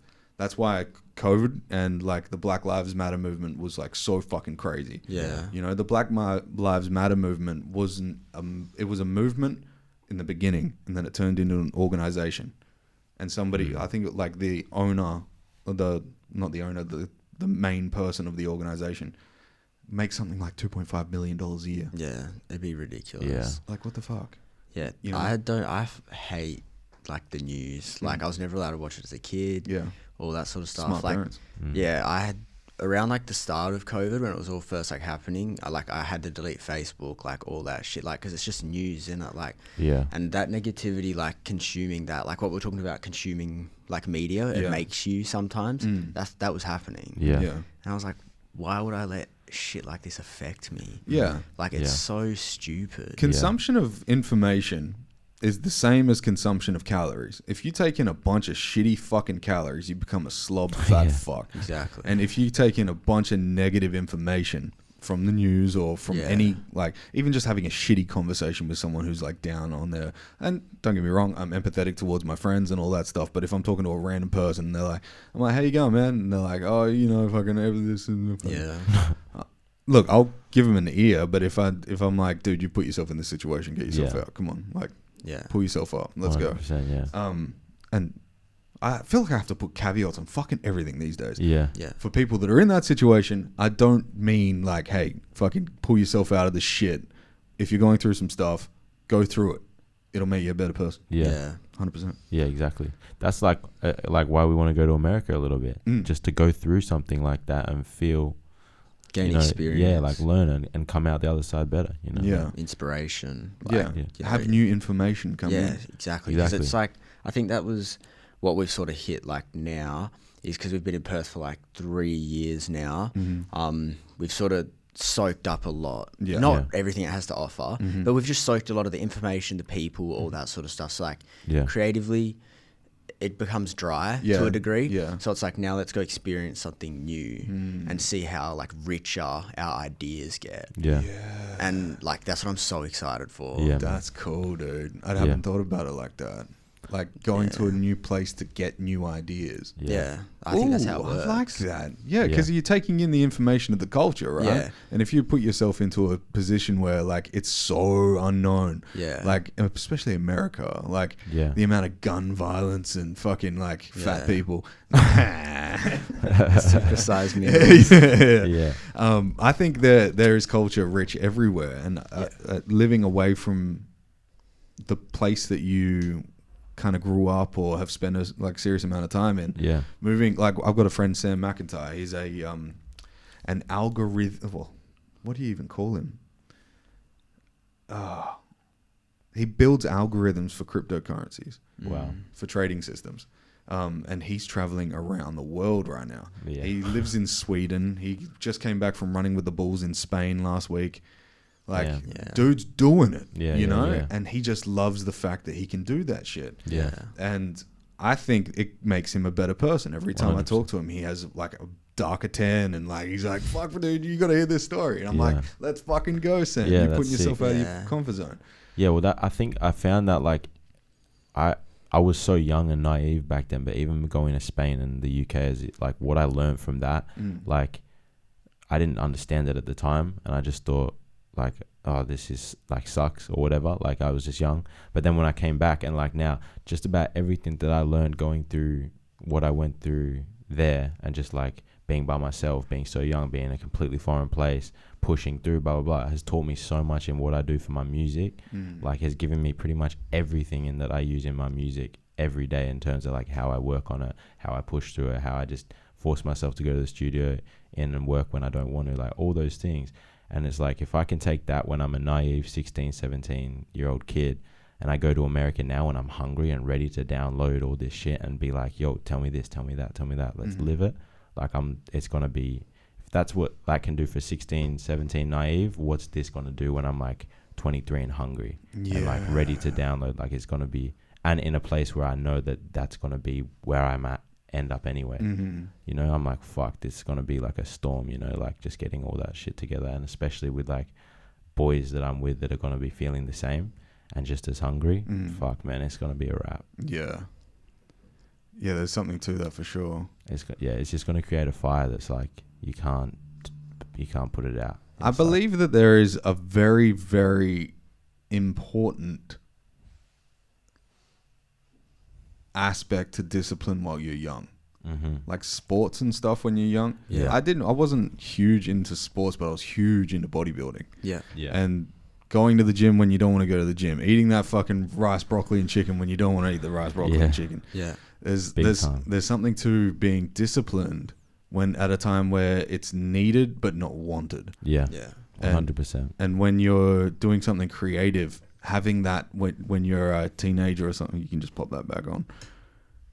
Having that when you're a teenager, dude, is like, fuck, man. You get into that pattern, like with your soccer training, you needed to train, right, to keep up the fucking, to keep up the life goal at that time. And like being 16, it's like sometimes you're like, fuck this, like you don't want to. It's the UK, you don't have any family and friends there, but it's like you're there when so many other kids from fucking Karratha, Perth, Australia they would kill to be there. Even kids from like Real Madrid would want to be there. Exactly, you know, and that teaches you so much as a 16-year-old kid. So then, like, I feel like, you know, if you know, not necessarily that I could see it back then, but now it's like I can use that to my advantage because I understand what that did for me now, and like I know America will be the same sort of thing, you know, because I'm gonna be by myself. You know, it's gonna be away from our family. We're not gonna have endless amount of money. We're gonna be like making things work. We're not gonna be, you know, in Perth. Yeah, we're like Perth artists. People know who we are in Perth as artists. But when we go to America, no, who the fuck are you guys? Where are you? Like, you have to do it again. It's like, yeah, let's do it. Like, come on. That's the thing, though, right? Is like doing it here and blowing up here gives you a know-how of how to do it elsewhere. Yeah, exactly. And you're not scared. Yeah, you're not scared. You've done it. Yeah. That's the biggest part of it. Is like, you know, it can be done. Yeah. You know, you just got a new location and a new bigger ceiling. Yeah, exactly. A higher ceiling, right? You've got like a fucking almost like you need to make all the connections that are significant to the area that you're going to. But like at Perth, it's so cushy. Why would we do this in Atlanta? We could do it in Perth. Exactly, yeah. But it pays to do it in Atlanta. Yeah. That's the 1%ers, you know, the people who go to Atlanta to do it, or go to wherever you want to go to Spain, or go, you know, go to, if you're whatever, go anywhere in the world to do your thing. You're gonna come out like so much stronger than if you just stayed in your little safe space. It's hard to learn when you're like comfortable and like you feel safe. I feel like, I don't know, we like, just as humans, like we just love comfort. Like, it'd be amazing to sit back on my couch and get cooked every day and play my favorite video game. Yeah. But like, what am I learning? I just think like, how much better is that going to be when I know I've got like a tour to go to next week and tour around the world? It's like, yeah, I'll enjoy that once I know next week I'm going on tour for 6 months. Yeah. Like, that'll feel way better than doing it right now and for the rest of my life, and just that's it. You know, like, it's okay to have that part of your life, but just like know that, you know, next week you're going on a world tour, you're doing this, you're doing that, you've made it, you know, you're doing what you want to do. Then you can chill and smoke weed and play video games and do all that, you know. Yeah, make it a part of it. Exactly. Yeah. How did you grow up? How was that? Good. I loved growing up in Karratha. It was probably like, it's the best childhood I could ask for. You know, you got freedom. Did your parents have like a background in entertainment or like movies or anything? They own a company together, Coral Coast Electrical. Just plugging that company. But plug it up. Background in hard yakkers. Hard fucking like that's some of the hardest. I think what I got from them wasn't like, I mean, they are creative people. My dad like would draw and shit when I was a kid, but like the most valuable thing I got from them was like the work ethic. Like, you know, like I talked about it to my mum the other day. Like, she was like regretting that she like wasn't around like her and dad for like a lot of me and my sister's childhood, because they were 12-hour days every day, working weekends, and like my gran would like raise me and my sister. But like that has shown me I need to do that, bro. Like that's curse and a blessing, you know? Yeah, for sure. But like, and you get to do it on something that like is creative. I love it. Like I love it. Like I like well, the Adidas thing, for example, is like the first thing I've got paid for, like, and actually made profit. Awesome. And that feels amazing. Fuck yeah. Like the fact that that is the thing Mm-hmm.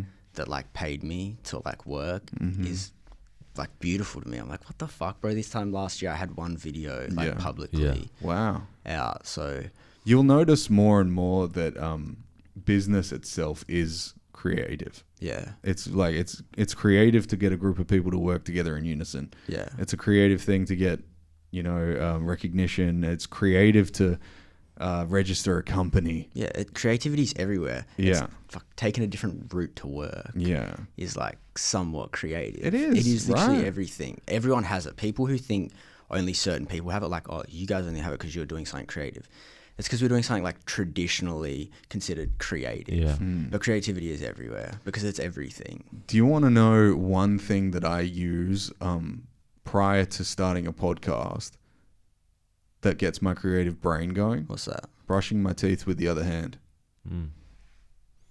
Wait, now I'm like lost on what hand I use. Yeah, most people use their right? I use right, my left. yeah. I'm left. Really? I go left, so use your right before any creative stuff, and it like turns on neurons that your brain doesn't normally You're use. doing some sus Yeah, not going to do actions that with on those. camera. No, just a salt shake. With the tongue out. Yeah, so I use my other hand to brush my teeth, Yeah. not jerk off, because I think I find jerking off ruins my creativity.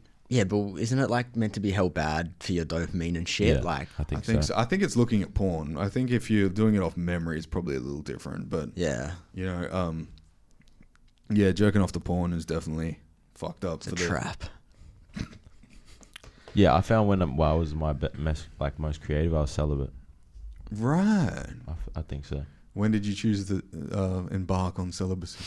I don't know. I was just like, I wasn't really something I chose. I was just like, I just want to focus on my music. I think it was literally just the fact that I was so caught up in doing music that I literally didn't have time for anything else. That's cool.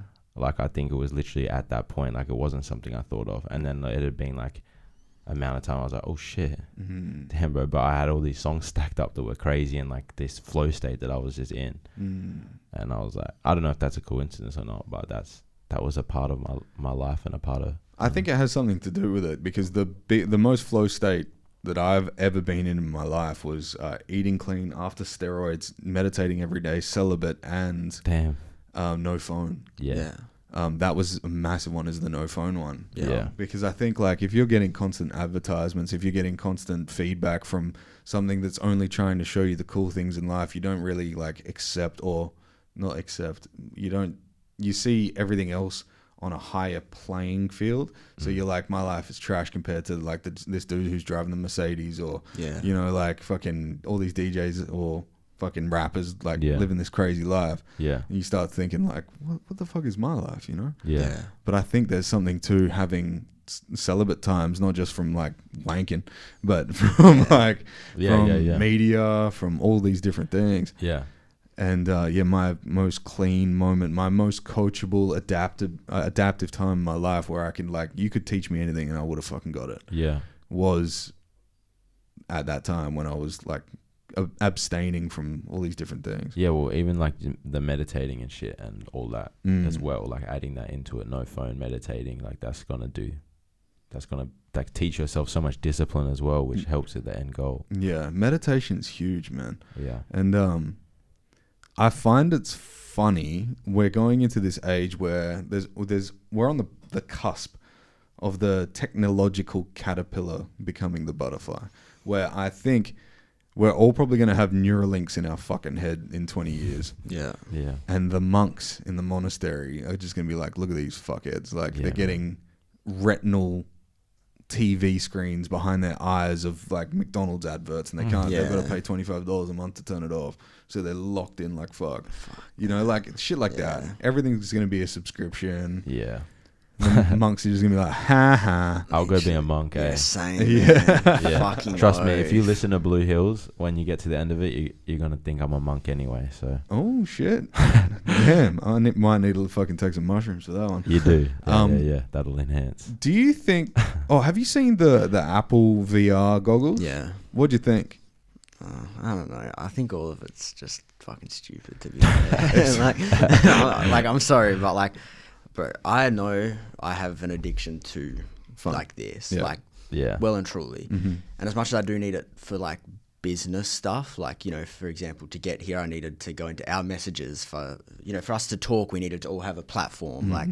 Yeah. But then there's like the other side of it where like I'll mindlessly Scrolling TikTok, out, zombie fucking brain. Yeah. Sit on TikTok, be like, oh my God, what's this cooking video? Oh my God, why is the cat dancing? Like shit like that. Oh, I understand. And I'm trying to get better with it, and I think I am. But that stuff, that scares me. I Like, want to say I'm getting better with it, but I don't think I am. nah. No, I think I've literally scrolled to the moon. Yeah.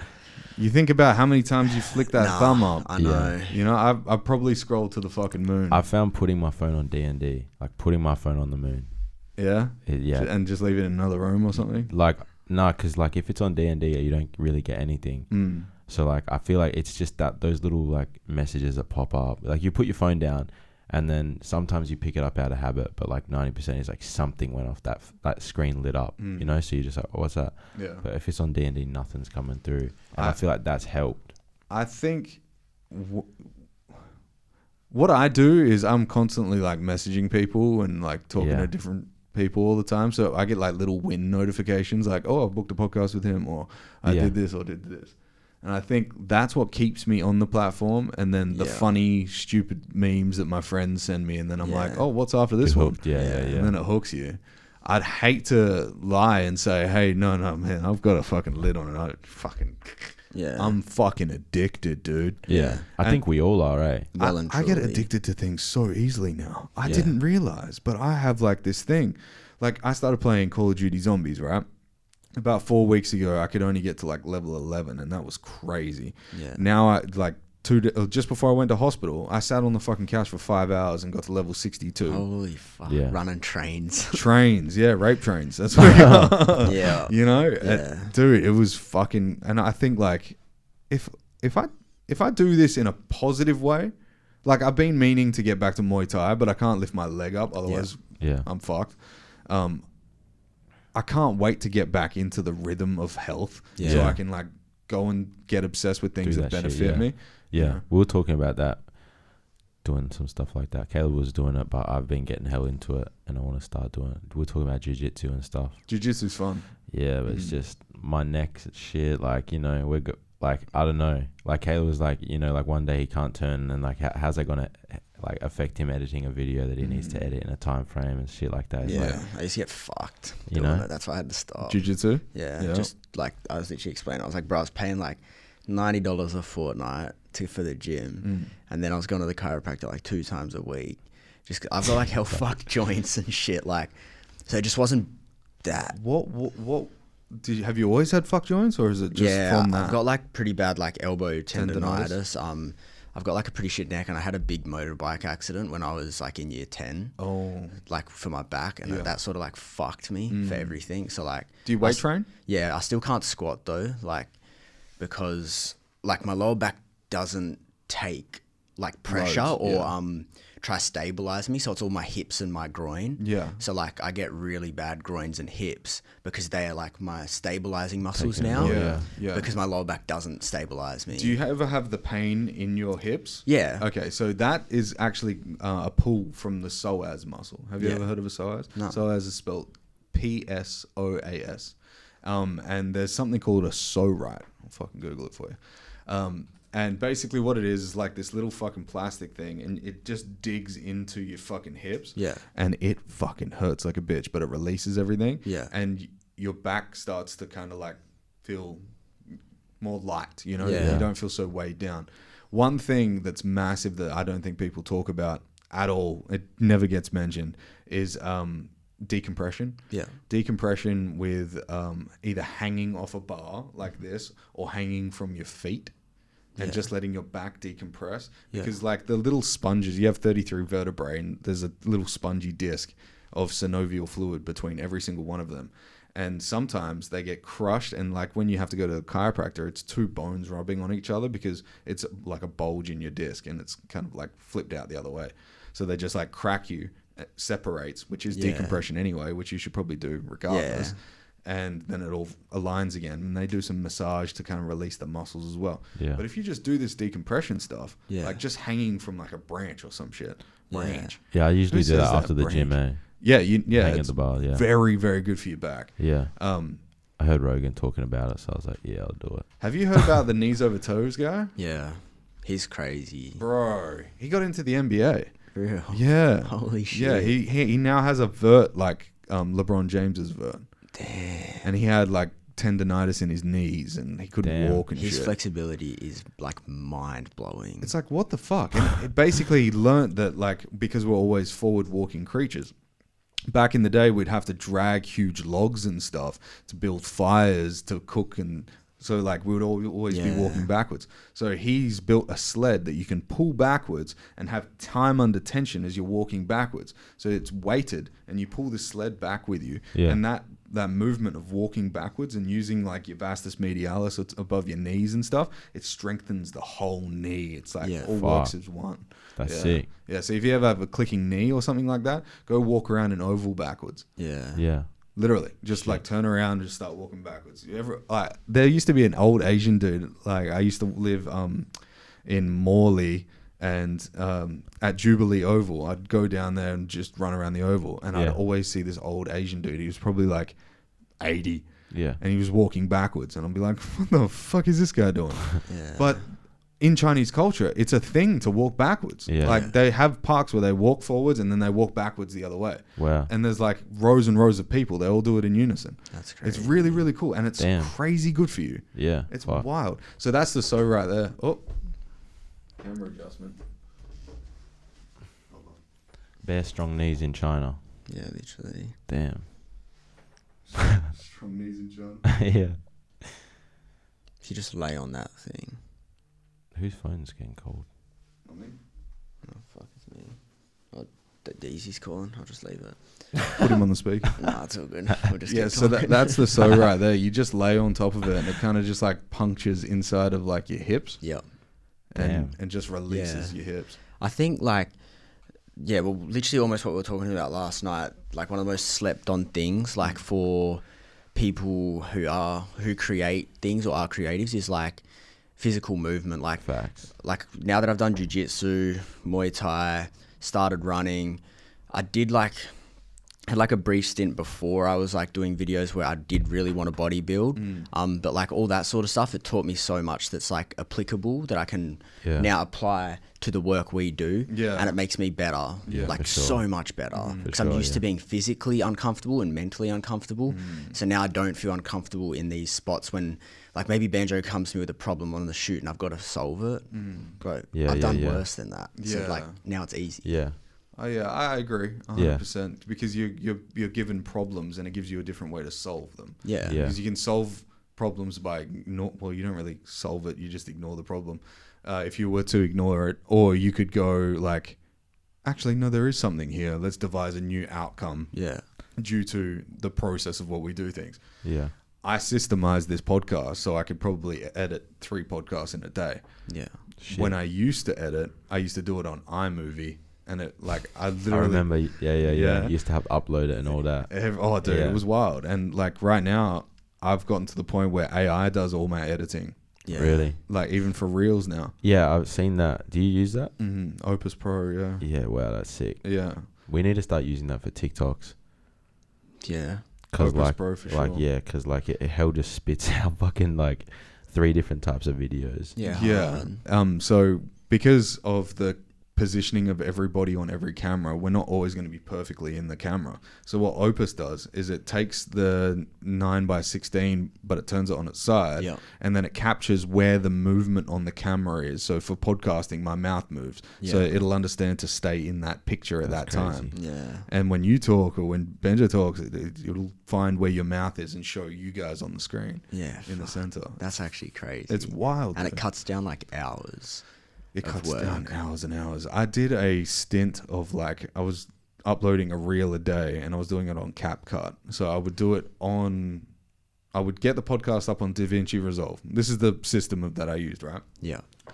Get the podcast up, choose a section. So watch through until there's a hook and like, it's got to be a good hook, otherwise it doesn't work. Yeah. And then you take that audio, you export it from DaVinci Resolve, you put it into FL Studio. FL Studio then I put layer music onto it, multi-band sidechain it so you can still hear your voice over the music when you're talking. Gotcha. Then export the sound back into DaVinci Resolve, line it up, export that whole thing, and then go into CapCut on my phone. So I would airdrop it to my phone, and then 16:9 it on the side, like line it all up. Now that only works if the camera shots were lined up and centered, but they were never lined up and centered. So in DaVinci Resolve, you'd have to go zoom in, fucking take it to the left. Yeah. It was fucking crazy. That's crazy. You got systems for that now, eh? Yeah. I need to get some of those because I'm still like doing what you're talking about. Yeah. Especially for TikTok and stuff like that. It's just a grind. Like, what are you guys doing on TikTok? I sort of post anything. Like last year, I was doing 3 times a day for like a month or 2, and then I just did once a day for probably like 5 months. And it's just like BTS content, music video edit, the stuff you were saying, shit. like how it's got, like how it was, how it's going. Yeah, I do shit like that. Yeah. Oh, cool. And it's all right. Like I've got just over 2K now on TikTok. And like I've got a couple videos that have blown up in like the hundreds and the thousands and that. But like, it's just a grind, innit? Like, like we said, like we work jobs. Like I still got to study for uni. Oh, really? Like, yeah. What are you studying? Media and communication. So like basically what I'm doing. Yeah, that's perfect. And then like, go work at Puma and sell shoes. Damn. Come home, edit a music video. Like, and then a TikTok. Like, it's just hard, man. Like, so I know it's like what you're doing, like hustle, that though. is like respect. We need to find a system that works because that will only make us better. It just comes from like literally. It for me at least, it just came from talking to more people. Yeah. The more people I talk to, like I don't shun the podcast, any podcast, like, and I imagine it'd be the same for rappers because they might have some information that you could work off of. Yeah. With podcasting, shout out Sev, Sev's Picks. Yeah. He taught me that Autopod was a real thing, which is like automated podcast editing with AI. He taught, shout out to Brandon Willington. He taught me about Opus Pro, which is like, you upload your podcast to this thing and it spits out 100 reels. Yeah. With a virality score. Oh my God. What? And what the hook is like, and it gives you a title so you can just upload the title as the blurb. Yeah. It's wild. It's wild. I got to get them before we leave. We'll see. Like, we just learned that from talking to you. So it just goes back around like constantly. Yeah, and I'm like the biggest proponent of helping people. Well, that sounds egotistical. I want to help people in doing cool shit. I want to help them as much as I can to help them get a bag to do more cool shit. Yeah. That's the biggest thing. We're doing that because this, bro. So thank you. Yeah, that's fine. Having us on this shit. I love this shit. That's sick. This is what I do. I think we're at this stage now in Perth where we can all benefit from more information. Yeah. Have you guys heard of playlisthunter.com? No. I know something similar, but tell me more. Playlisthunter.com. I can't remember the company that brought it up, but they followed me on TikTok after I keep talking about it on the podcast so much. So it's a website. I'll pull it up. Basically what you do is you type in your genre and it pulls up every single playlist in that genre with their email address. Damn. And how many followers the playlist has. I'll just show you. Damn. Wild, right? Yeah, that's insane. Yeah, and they did it because they wanted to help artists get on more Spotify playlists. So when you... Oh, by the way, have you got ChatGPT? Ask AI? I got that, Get them to write your pictures for Spotify. I did, man. They didn't fucking take no of the dogs, bro. Spotify, man. Waste, man. No, like if you ask ChatGPT to write you out a pitch and say, I want this to be for Spotify. The song is about this. It is in this genre where our captive audience is this. I got he like ChatGPT. He wrote my last thing, and I got another one called something focus. it analyzed like my song and gave me like the genres and everything that my song was and the moods, like the top 3 moods. Because apparently one of the big things that they look for is like the moods. So like in playlist like in Spotify, like they won't look up trap, they will look up like energetic and stuff like that to like match. So like having those 3 moods is like super important. And Nerve was like, it was like sexy, energetic, and exciting. Nice. So then I just put that, I was like, right, blah blah blah, using these, this is a genre sort of mood. You know? And it was like hell good. It fucking made it look so good. But that's sick. But next one, I think most people neglect how good Fiverr is. Yeah. For pitch writing, because there's a lot of Spotify pitch writers on Fiverr that have blown up like crazy. Oh, really? And they're still like $50. Shit. Yeah, you get a full blown, and you send them the track, they analyze the track, they write your pitch, they send it back. Damn. That's pretty good. $50, and then this is my idea. Nobody's like, I don't know. People have probably said it on a podcast before, but this is me. Take $50. This is $10 a month. So it's like the Netflix for playlists. Yeah. Take your Fiverr pitch, send it to every single person. So you're not just doing it on Spotify, you're hitting them up personally. Yeah, that's true. You know, and you're hitting all of these playlists. If you hit 500 playlists, you can copy and paste the fucking email addresses. Yeah. You send it to 500 fucking playlists, there's gonna be at least 10 that say something. That say something, and and you send it to the first 500 playlists that come up for the genre. There's fucking millions. Yeah. They're bound to have 70,000, 80,000, 100,000, a million followers. Yeah. So you just get spread a lot higher, like higher rating of spreading. Yeah. Yeah. No, that's dope. I'll definitely check that out. Yeah, it's just another avenue, because I think what artists lack in Perth is the marketing side of it. Like, obviously we've got video, obviously we've got music, but the marketing business side about music doesn't get talked about enough. Yeah, well, and I think if we're not talking about it, it's gonna it's music industry. Yeah. The industry is the part where you get paid from. So you need to show more people that can bring in the bag. Yeah.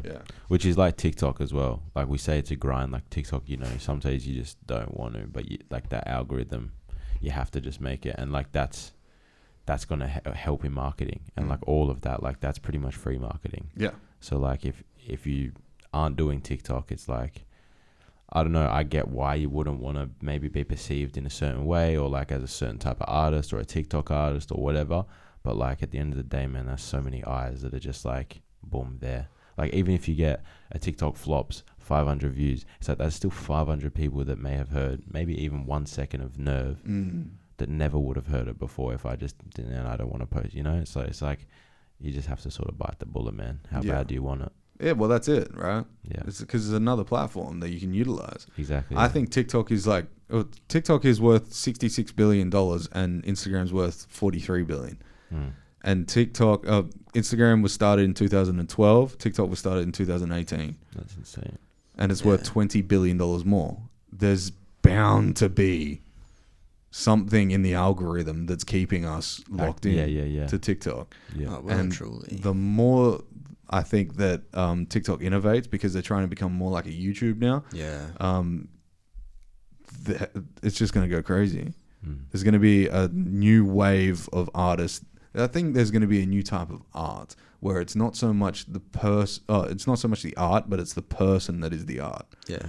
And I think that's really cool. And I think that's what influencers are, but in its like infantile stage. Yeah. Like influencers, like you see like Logan Paul and all those cunts now become like wrestling like fanatics. He's a fucking WWE wrestler. Yeah. And boxing and like with Jake Paul, and there's like now avenues where the influencer has become this whole new thing. New world, yeah. It's the new world, yeah.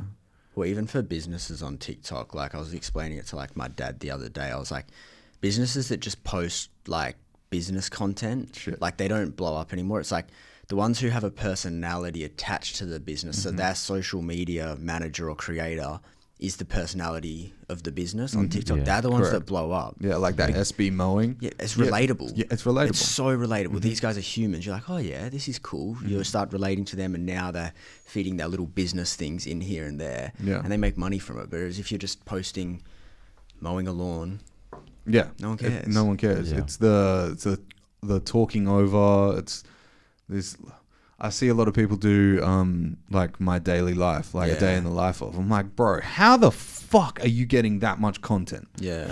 You know, like you're out there doing these things, but you're also making sure there's a camera on you at all Yeah. times. Yeah. Like there's a guy that creates like this crazy amount of like chocolate art. Have you seen that guy? He makes The like the huge dragon. ones and Yeah, that? he makes like Yeah. dragons and giraffes and shit. Yeah. That dude does his own fucking videos. Yeah. He does his own editing. That's crazy. What? You He can does his source. own fucking editing. Have you seen this guy? No, I haven't seen him. Bro. Well, look at this shit. This is fucking stupid. He literally creates like life-size animals from chocolate. Chocolate. Yeah. What does he do with the chocolate? I think he does it for like people's birthdays and shit. Damn. Yeah, it's kind of crazy. Oh shit, there's my video Damn, right that's there. Your That's- videos there? That's respect. Is it behind that? The first 2 No, it's subscriptions right are there. Caleb and Benja. Gho Tmac, that's Oh hard. yeah. Respect. Oh, down here? No, we're talking about that one there. That's my video. Oh, this one? Yeah. Oh, yeah, it is too. Yeah. That's tough. Yeah, respect. 17K views. Yeah, it's my most viewed one. Are you monetized yet? No. Oh, you can have a fucking nice little purse there. You reckon? Oh, yeah. Oh, okay. Yes. Yeah, I for sure. thought. Wait, so it doesn't count? Like, No, wait, no, this no. all counts. Yeah, this all, Oh, all I didn't- I counts. had no yeah. idea. So once you get to 1,000 followers and It's 500 now. It's 500? Yeah, they changed it. So I'm about to get Oh. that, but it's like 500 with a certain amount of watch time. You would have over 4,000 view hours, right? Yeah, I reckon. Yeah, for well, sure. Easily. Yeah, no, I should be fine. Yeah, you'll be fucking Oh, sweet, well, dude. hopefully I can That's look into my gangster. purse soon. Yeah, I think I've got like, I think it's like, oh no, I checked it. It was like 13,000 hours viewed. I Yeah. was like, that's kind of crazy. Damn. Yeah, it is weird to think when you like put it into that perspective. You're like, someone's watched this. Yeah, for yeah. This Like, many hours. the thinking about it in lifetimes, like 13,000 hours, like 10,000 hours is like 4 years, 8 hours a day. Yeah, What? it is fucking weird. It is very weird. You know? It's cool though, like because you can appreciate it. Yeah. So giraffe chocolate. Where were we? This fucking guy. It's fucking crazy. Watch this shit. What the fuck? Oh, wait, no, I have seen this guy, bro. Yeah, that's insane. He edits and films all his own Does he? videos. Yeah. I wonder who shoots him for him at work. Like, if it's just another worker or Yeah. if it's a camera person. Yeah. It's probably another worker. Damn.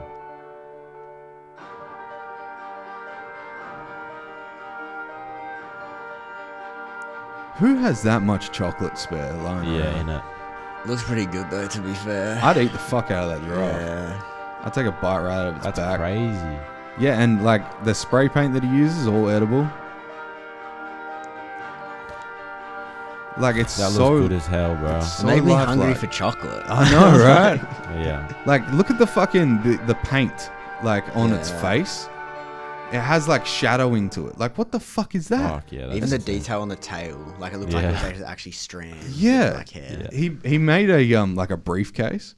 Have you seen the briefcase? No. It looks exactly like a real briefcase that you'd like carry that through like an airport with, That's and it's insane. made out of a cake. Like it's a cake made out. Oh of yeah, I always see the cake ones. It's like, is it cake or real? They're Yeah. the ones that I get stuck on TikTok for hours watching, bro. It's like people cutting telephones and shit. Have you watched that chef's reaction? Nah. Oh, dude. Oh, yeah. Bro, he's a professional chef. Yeah. And he like looks at shitty recipes on TikToks from like just like retarded Yeah. people.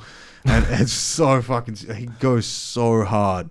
Like some lady like put like this thing of mince into a tray, and in the bottom of the tray it still had the sticker of the tray in there. Yeah. And she went to cook in it, and he's like, "You motherfucker. Yeah. You're gonna waste Yeah, I've my seen- next 3 minutes on this He's shit." funny as fuck. Yeah.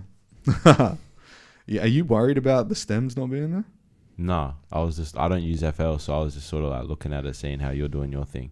The craziest thing about FL Studio is it's the one door that doesn't close down once you've gone over a certain limit.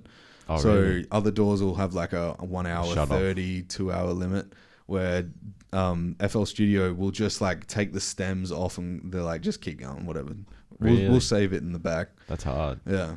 Sick. It's kind of crazy. I like FL, man. Yeah. I think it gets a bad rap because of its complexity and like everything is manual, but I don't know enough about about any of them really to have an opinion. I just use what I know, and Ableton. And I just like, I don't even really know how to use that. I just do shit until it sounds cool. Yeah. Well, that's the way to do it. Yeah. You know, like people be talking about like certain things. I'm like, I have no idea, man. What are you talking like, about? What'd you do there? I'm like that mix is clean. I'm like, yeah, bro. Yeah. It just happened. Thanks. Yeah. Honestly, I don't know what I did. Do you have any like specific plug-in brands that you like? Yeah, I had a few. I had like Sausage Fattener and stuff, but it like fucked my computer low key. Like I couldn't open hella sessions. So there's like 4 Blue Hills songs that I can't get the stems of because I open the sessions and it just crashes immediately because of some plugin. What you need to do is transfer that project into another computer. Okay, yeah. So put it onto like a onto an SSD. Yeah. And put all the stems, everything in the background, the recording stems. So you go into you got a Mac. Yeah. So you go into recording into your records file. Yeah. Put everything in there because you might have something, and then you just like transfer it. Put it onto. Do you know why it does that? Yeah. So it's your CPU. Yeah. So when you were mixing, it was all sweet because it was just like layers and layers and layers. Yeah. But when you have like a crazy CPU usage from like a previous mix, it'll crash automatically because it's like turning all your plugins on at once, not just one at a time. Okay, cool. Yeah. That makes sense. Yeah. Yeah, there's a few. Even taking out your iLock. Yeah. It'll not allow those ones that are like built into your iLock password to use them, so it doesn't crash automatically because you pulled your iLock out, and then put your iLock back in and then get back on. Yeah, there's little troubleshooting things that you can do for it. Or get a PC. Yeah, fuck that. Fuck Mac off. No, I just do I do it? No, not really. I just use pretty much all the default shit in Ableton. Hey. Because I use the default stuff and then it's pretty much just a demo anyway for Dinge to touch up, and I'm just trying to get it to the stock standard how I like, so that I can, if I need to, I can eventually learn myself, because I'm learning slowly. So I'm buying like every now and again I'll buy like some plugins, some plugins and stuff, but I'm not like I need this one so I can mix this better and turn this down. It's like all that super like high tech I just take to Dinge anyway. So I'm just like little things that I can learn one by one. So I'm like, okay, this does this turns this up, blah blah blah. Eventually I'll have all of them and I'll know what all of them do, but if I get all of them at once, I'll crash, man. Yeah. Check this. Look at this. That's all yours? Yeah, that's all my plugins. How much have you spent on plugins? Probably about 20,000. Jesus Christ. I've literally got like 8. Yeah, I got mixing, mastering, producing, because I do everything myself. All my masters are done by me. Like I do all my analyzing stuff, all my Spotify stuff is all all me. Damn, respect. But it comes with like the territory, man. You kind of need to do if you have. You're only as good as your tools. Yeah. You know? And I think you can get better than your tools very easily. Yeah. And I think what companies do is they provide things in a different way. So you could have like a de-esser from one company or a de-esser from another company, and they have a completely different de-essing component, but they're both de-essers. Yeah. You know? So I kind of like the ones that I like, and I have bought the ones that I don't like because I didn't know that I didn't like them yet. Yeah. So you get to that point where you're at a standard of like, oh, you know what? The tools that I have now I'm comfortable with. Let's fucking progress. Dinge was showing me this one that he's got. I can't remember the name of it, but like there was a little aspect of the thing in Nerva. I was like, I'd recorded it and I had latency. I'd recorded it the morning it was getting mixed. I just wanted to change one thing, and there was latency for some reason. And I was like, we're going to have to like punch that like specifically in so it sounds on time. Yeah. And he like whipped up this thing, man. And he just like, key? I don't know. Just everything. And it like slowed my like delivery tone, like timing down. Oh, Melodyne? No, it wasn't Melodyne. It wasn't? No, it wasn't Melodyne. What'd you say before? Mixed in key? That sounds similar, but I'm not sure if it's that. It was like one word. but like it moved everything, slowed everything down, so I wasn't even delivering it as fast as it like I was when I recorded it. Wow. It's fucking insane. That's cool. And like he said it to DZ, and DZ was like enamored, and his whole like tech freak like that. So like if he was like that, I was like, damn, like this shit's very hard to, I'm like, yeah, I don't really understand it, but I should probably hype up on this. Yeah. Yeah, no, I get like that a lot with producing. I'm almost like a closet nerd. Yeah. I love learning things that something's exciting if you've found a difficult way to do something and then somebody brings out some crazy shit. Yes. Like there's a plugin called the God Particle. Ever heard of it? No. The God Particle is what I put on every podcast, and it basically gives shine and body to masters. So you put it on the end of your mastering chain. So this mastering plugin, the God Particle, was developed by Jason Joshua, 15-time Grammy Award winner. And he was the mixing master agent for Michael Jackson, all the Justin Bieber stuff, a lot of Ja Rule stuff, all of Timbaland shit. Like serious. He's serious. Yeah. Like he's balls deep. Yeah. I'm in his DMs all the time. Like we talk. He's a good dude. Funny fucker. But I think when you've had that much experience and you can like shuttle it into a plug-in, into music, into directing, we get all these different fucking cool aspects to the genre. Definitely. Yeah, man. Yeah. It's crazy. Fucking the God tier. God Particle. God Particle. Yeah. Damn. Yeah, I'm gonna have to get on that too. Yeah, it's a fucking whirlwind of a plug-in. I'll pull it up after we finish. It's pretty crazy. We've done 2 hours and 20 minutes. Well done. That's pretty good. Yeah, decent. That's my longest podcast. Longest? Yeah. I've been doing like 4 hours. Holy recently. fuck. Really? Yeah, but I get super stoned on them and have a cigar and shit. Yeah. I just got out of hospital, so I think 2 hours and 20 minutes. Yeah, man. That's a good shift. Yeah, that's a very good shift. I've been thinking about this for like the last 48 hours. Yeah, fuck I yeah. get so amped up over Yeah, the same. podcast, To be honest, I was hell keen. I was fucking pumped. I like it as well. Yeah. And the fact that I tried it in a different ways. What do you mean, bro? Shit. Yeah, I tried it in a different way. Oh, one question. Are you still hustling the yellow jacket? Yeah, man. Real? Yeah. Fuck yeah. Yeah, wait, you mean I'm a postie, right? Yeah. Yeah. Yellow jacket. I just had to, yeah, I'm not sure how much longer that's going to last because I want to put more time to music. And I feel that's one of those things that's pulling away from music is like that full-time 9 to 5 sort of thing. It's like... This is one thing that I think people don't realize. Working at a nightclub when you're an artist opens up so many doors. It's true. So like, but then... If you go work at a bar at Metros on the weekends, right? Then you're getting close with management. Oh, actually, you got a show coming up? You need a support act? Yeah. Have you heard my shit? Yeah. Get everyone fucking talking about you. That's a good idea, yeah. But then what about when you they're gotta like... utilize the time that you have, right? What about when they're like, yeah, it's this Saturday, but you're on, you little prick. So you're not jumping on stage. You're behind the bar. Then you have to quit. No, because then you won't get the show. Yeah, exactly. It would be a... You'd kind of have to... Or you'd have to get... There's obviously a different bar manager to the booking manager. Yeah. So you get in tight with both of them. Yeah. These are just ideas. I always have these little ideas where I'm like, well, how could it benefit your life if you were... I know it's definitely a good... That's the scene you want to be around those people. Yeah, like bringing like a DJ a drink without him knowing. And you're like, yeah, fucking... It's got your USB and like a little plastic cover it's at in the bottom an ice of cube. it. Yeah. What the fuck is this? Listen to this. Yeah. It's just a fucking recording of you going, That'd be hilarious. All right, should we wrap this shit up, boys? Can wrap it up, bro. How can people find you? You go first. Gho Tmac400, anywhere, everywhere.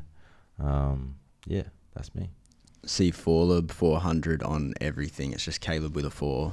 Caleb with a 4. Yeah. I am Jacob Rhodes. This is the Roadshow. Thank you. My dudes, thank you very much for coming down. It's been an awesome little podcast. I wish myself a speedy recovery. Yes, we And do too. Same goes. Thank you for having us, bro. Dude, this has been Pushing through. fantastic. Grateful.